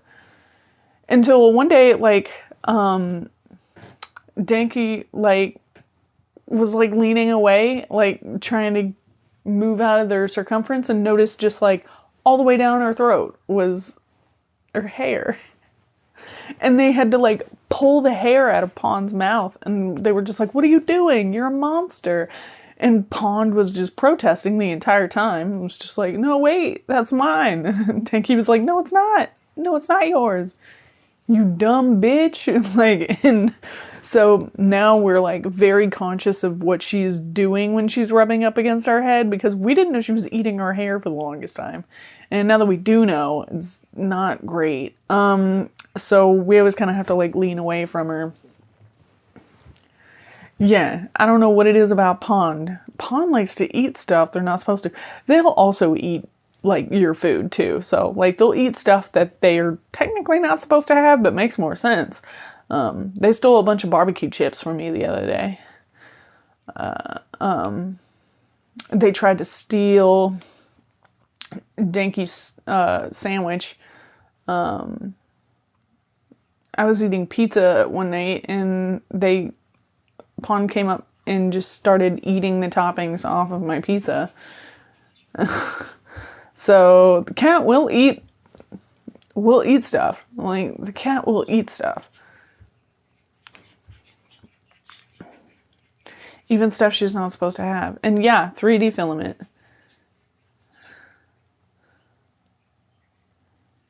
They're not even interested in plastic bags, which is crazy to me, because Pond's over here trying to eat 3D filament.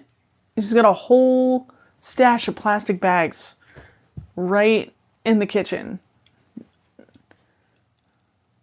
Doesn't go near them. Isn't interested at all.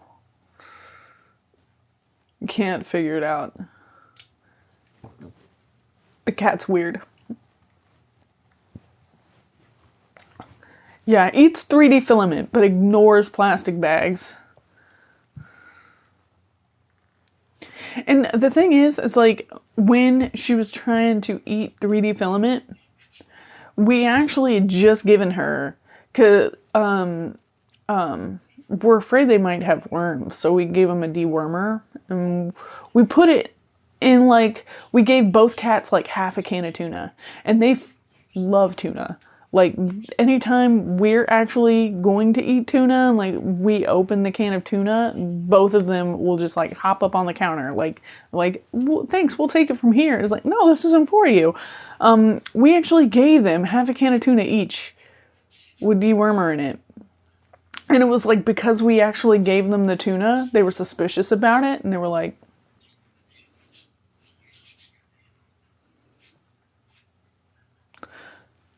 "This is ours now?" I'm like, "Now you're giving it to us?" Seems sus. And it was, but we should have just acted like it wasn't for them. They would have been all over it. Like, no, this is my dewormer medication. Yeah. We're like, what the? We actually give you tuna and then you go and eat 3D filament? What is wrong with you? Yeah, no, like, Pond literally hopped up there, looked at what was in her bowl, because it was time for her to eat anyway, and it looks down the bowl, and, like, looks up at me, and I'm staring at her from across the room, and I'm like, "Yeah, that's your tuna," and she meows very loudly, and I was like, "Eat the tuna. Your tuna." And then she hopped down off the shelf, because we put it up on a shelf so the dog won't eat their food. Hops down off the shelf and then like just stares up at me from the floor, meows real loudly again, and I was like, "I just gave you half a can of tuna."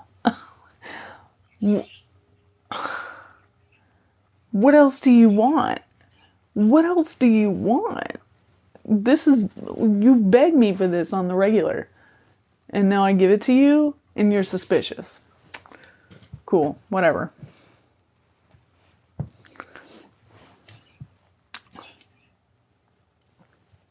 Was I upset? A little, but it is kind of sus, yeah. But normally she trusts me when I give her things. She'll trust me no matter what I feed her. Just last, yeah, Pond is very vocal. Bella less so, but she'll still make her presence known when she's really irritated. Mainly less by meowing and more by running and jumping at the nearest baseboard. And like sliding down the door frame with her nails. That's how Bella likes to announce herself to the room. Yeah. Also, while we're sleeping, we don't have a door to our bedroom because our bedroom is in the living room. And we have like blackout curtains across the doors. So she will, in the middle of the night, run and jump up on the curtain and slide down the curtain. Like a heathen.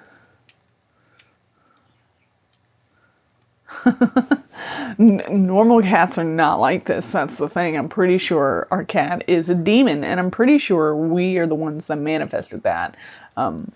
We did name the cat Bellatrix Lestrange. So, did we ask for that? Maybe. But part of me feels like it's a little unfair. Yeah. I feel like, like they say sometimes when you name an animal that whatever you name an animal, it really does live up to the personality of that name. And I think we may have made a mistake with Bellatrix. We call her Bella for short.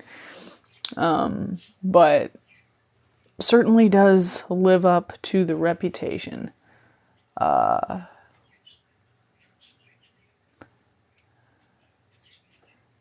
Maybe something Angel.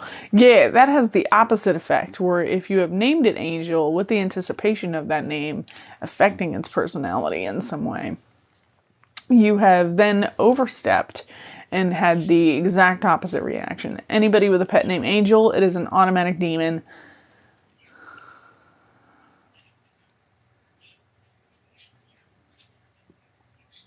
I believe that.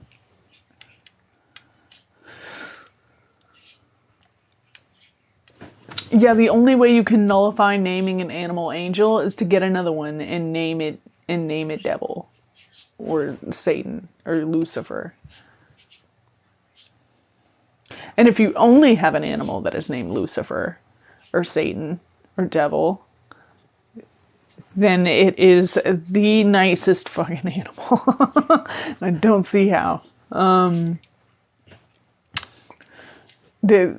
Anything you have that has the intended purpose, if it is a deity level figure, it will have the opposite effect. Just so you know, the rules are nullified at that point.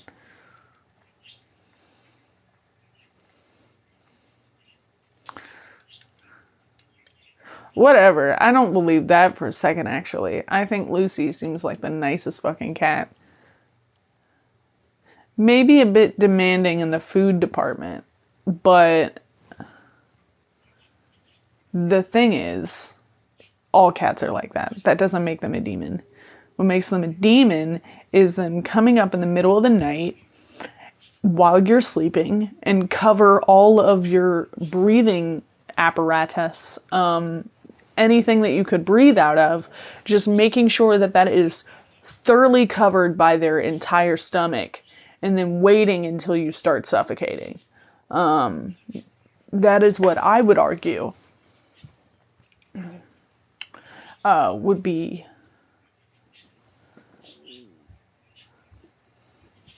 okay, biting your toes is affection.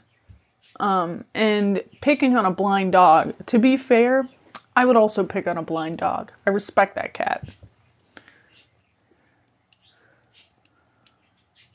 Yeah, no, I can't breathe in the middle of the night. I will wake up thrashing because I believe I am being suffocated.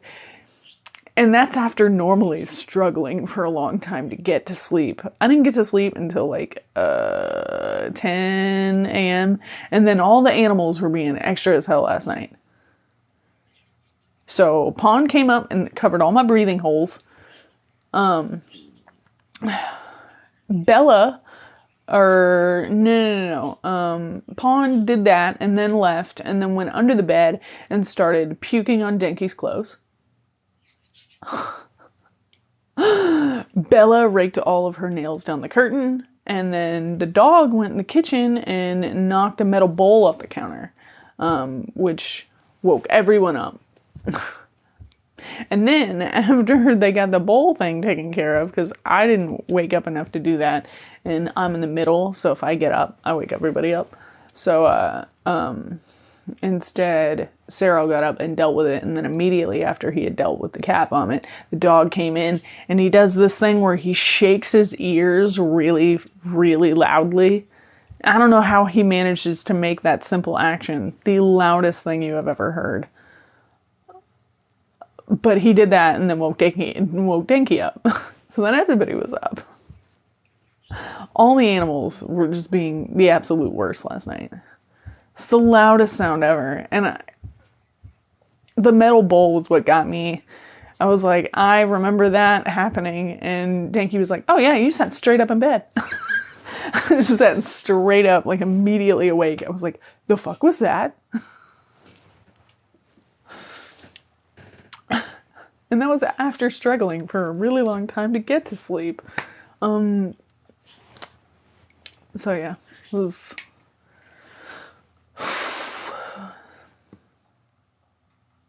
It was not what I would call the most enjoyable night's sleep I've ever had.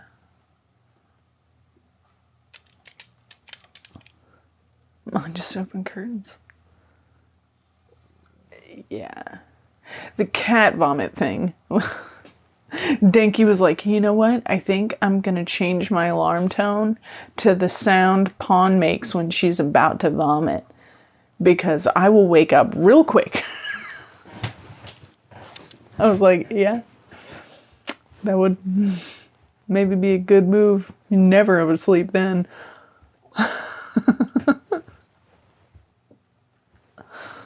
Such a mood for him in general.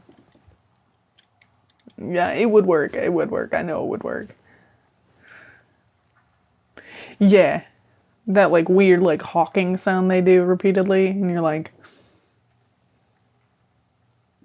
excuse me. Anyway. That's how my night went. Oh, yeah.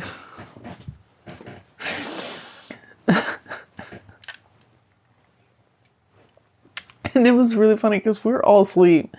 So, like, I hear it and I'm just laying awake in the middle and I'm like, does anybody else hear this?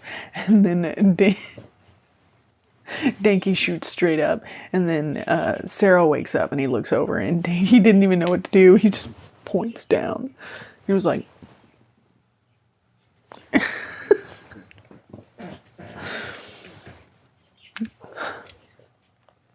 Pawn just swallowed all of her food whole, is what it was. All whole. Didn't even chew that at all. No mastication took place at all. And just... like, chew your food, you monster. Anyway. It's terrible. But... yeah, Pawn has a real problem with not chewing her food hardly at all. Bellatrix is better. Bellatrix doesn't normally throw up as much. If she does, there's something wrong. You had a whole... No. For real. Only when she's like really in a hurry for something. I don't know what she's got going on. She's got a full schedule that day, but she doesn't chew. Yeah, this is a gross conversation. I don't blame you for leaving. Bye. Oh, no. No, absolutely not. I bet you no. Sounds terrible.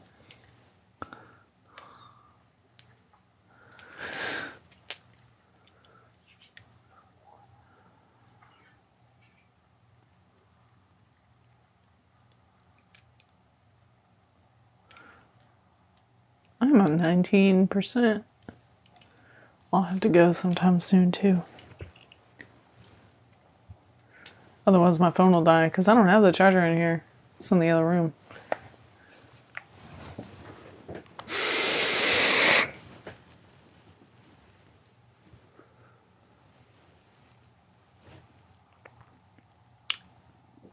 And I do need to eat again.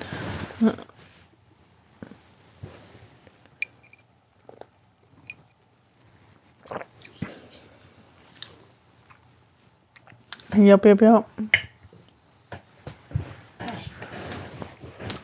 Bye, Insomniac. You have a good night.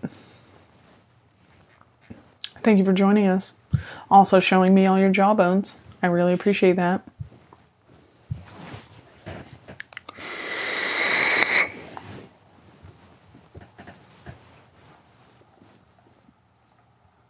I like a good jawbone for anybody else who may also have jawbones. Or just bones. Just bones. Alert me if you have any new bones. Both internally and externally. Definitely get it looked at if it's internal. But also let me know. Just in case.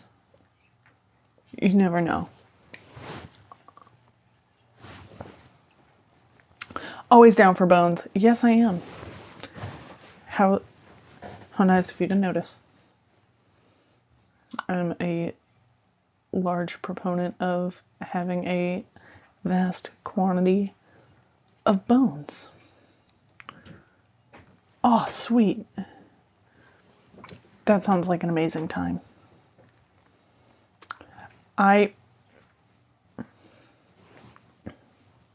I do this quite disturbing thing that most people are very concerned about, where in the summer I will go and pick up roadkill because I think it's sad that animals die on the side of the road with no one to mourn them, and I take them home and I bury them. And then later I exhume them and I take their bones. And I have a little funeral for them. In fact, my incense burner got stolen from the front of my house because I had it burning. There was incense burning for roadkill. This was several months ago. It was like a $2 little incense burner. I'm like, damn. Well, at least they didn't steal the nice one.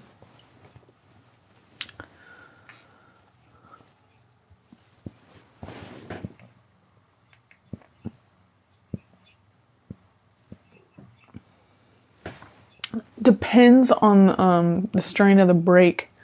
I don't know. That would depend on the situation. If you have a specific situation you need to alert the class to about, definitely let us know what you've done to yourself. I would like to know. Or are you just asking for theoretical purposes? Because that's fine. You can do that if you really want to break a bone. It's completely your decision, in all honesty. But let me know when you do it.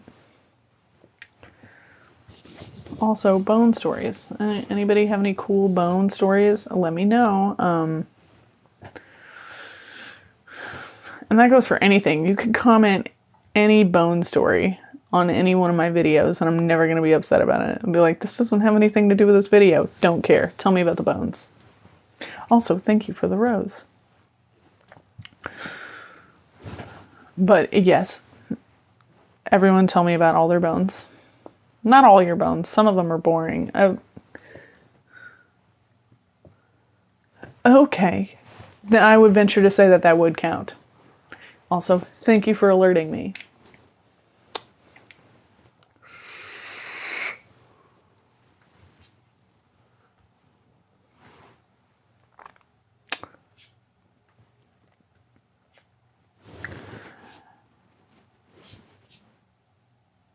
I think next time, hold on. Where, okay.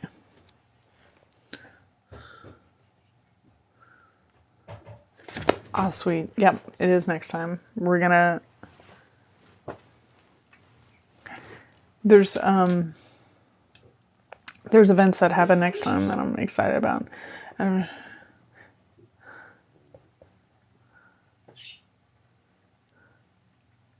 3. What? Hold on.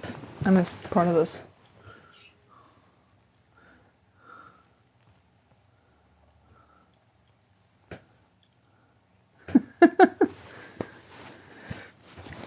Puns get no points.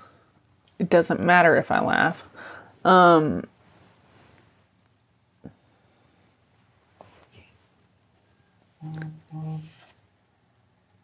What was that?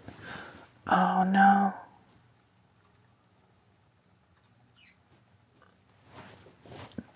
Uno momento.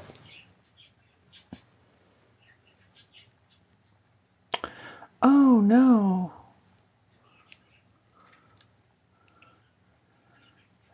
Oh, that's not what I wanted to get today. That isn't a thing that I wanted to happen.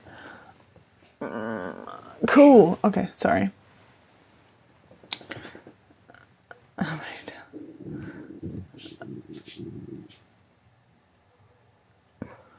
Oh no. Sorry, I got bad news.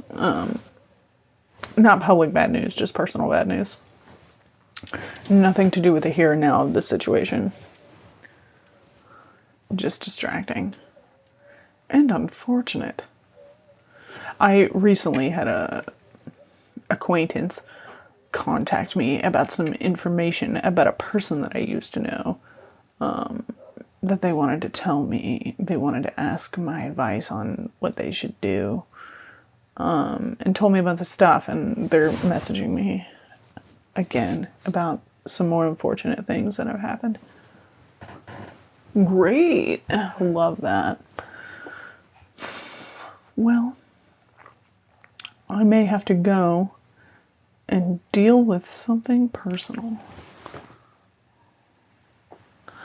But next time, it's going to be kind of exciting. Oh, thank you for the spider web. That's so cool. No, thank you. Also, my laptop is dying. I apparently didn't have that plugged in the entire time. So that's also a problem. But my phone's dying, my laptop's dying, and I have a personal situation to engage in, unfortunately. So I'm going to go ahead and head out. But next time, we're going to be reading chapters 3 and 4. And terribly sorry about the cliffhanger, but we'll eventually find out and we'll go through it together. Also, if whenever I get this downloaded, most likely it'll be tomorrow, I'll have it uploaded up on the YouTube so you can follow along. I'm going to make a playlist separating each segment, so that'll help out. But if you have any parts that you miss or you can't make it to all the lives, you can always go to the YouTube and catch up there. Yeah, and oh yes, and the recap I will be doing will have the map and the diagrams that we'll need for next time. So, but thank you for joining me, and I'll see you guys next week at 8 p.m. precisely, Central Time. But thanks for showing up, guys. I really appreciate it, and you all have a good night.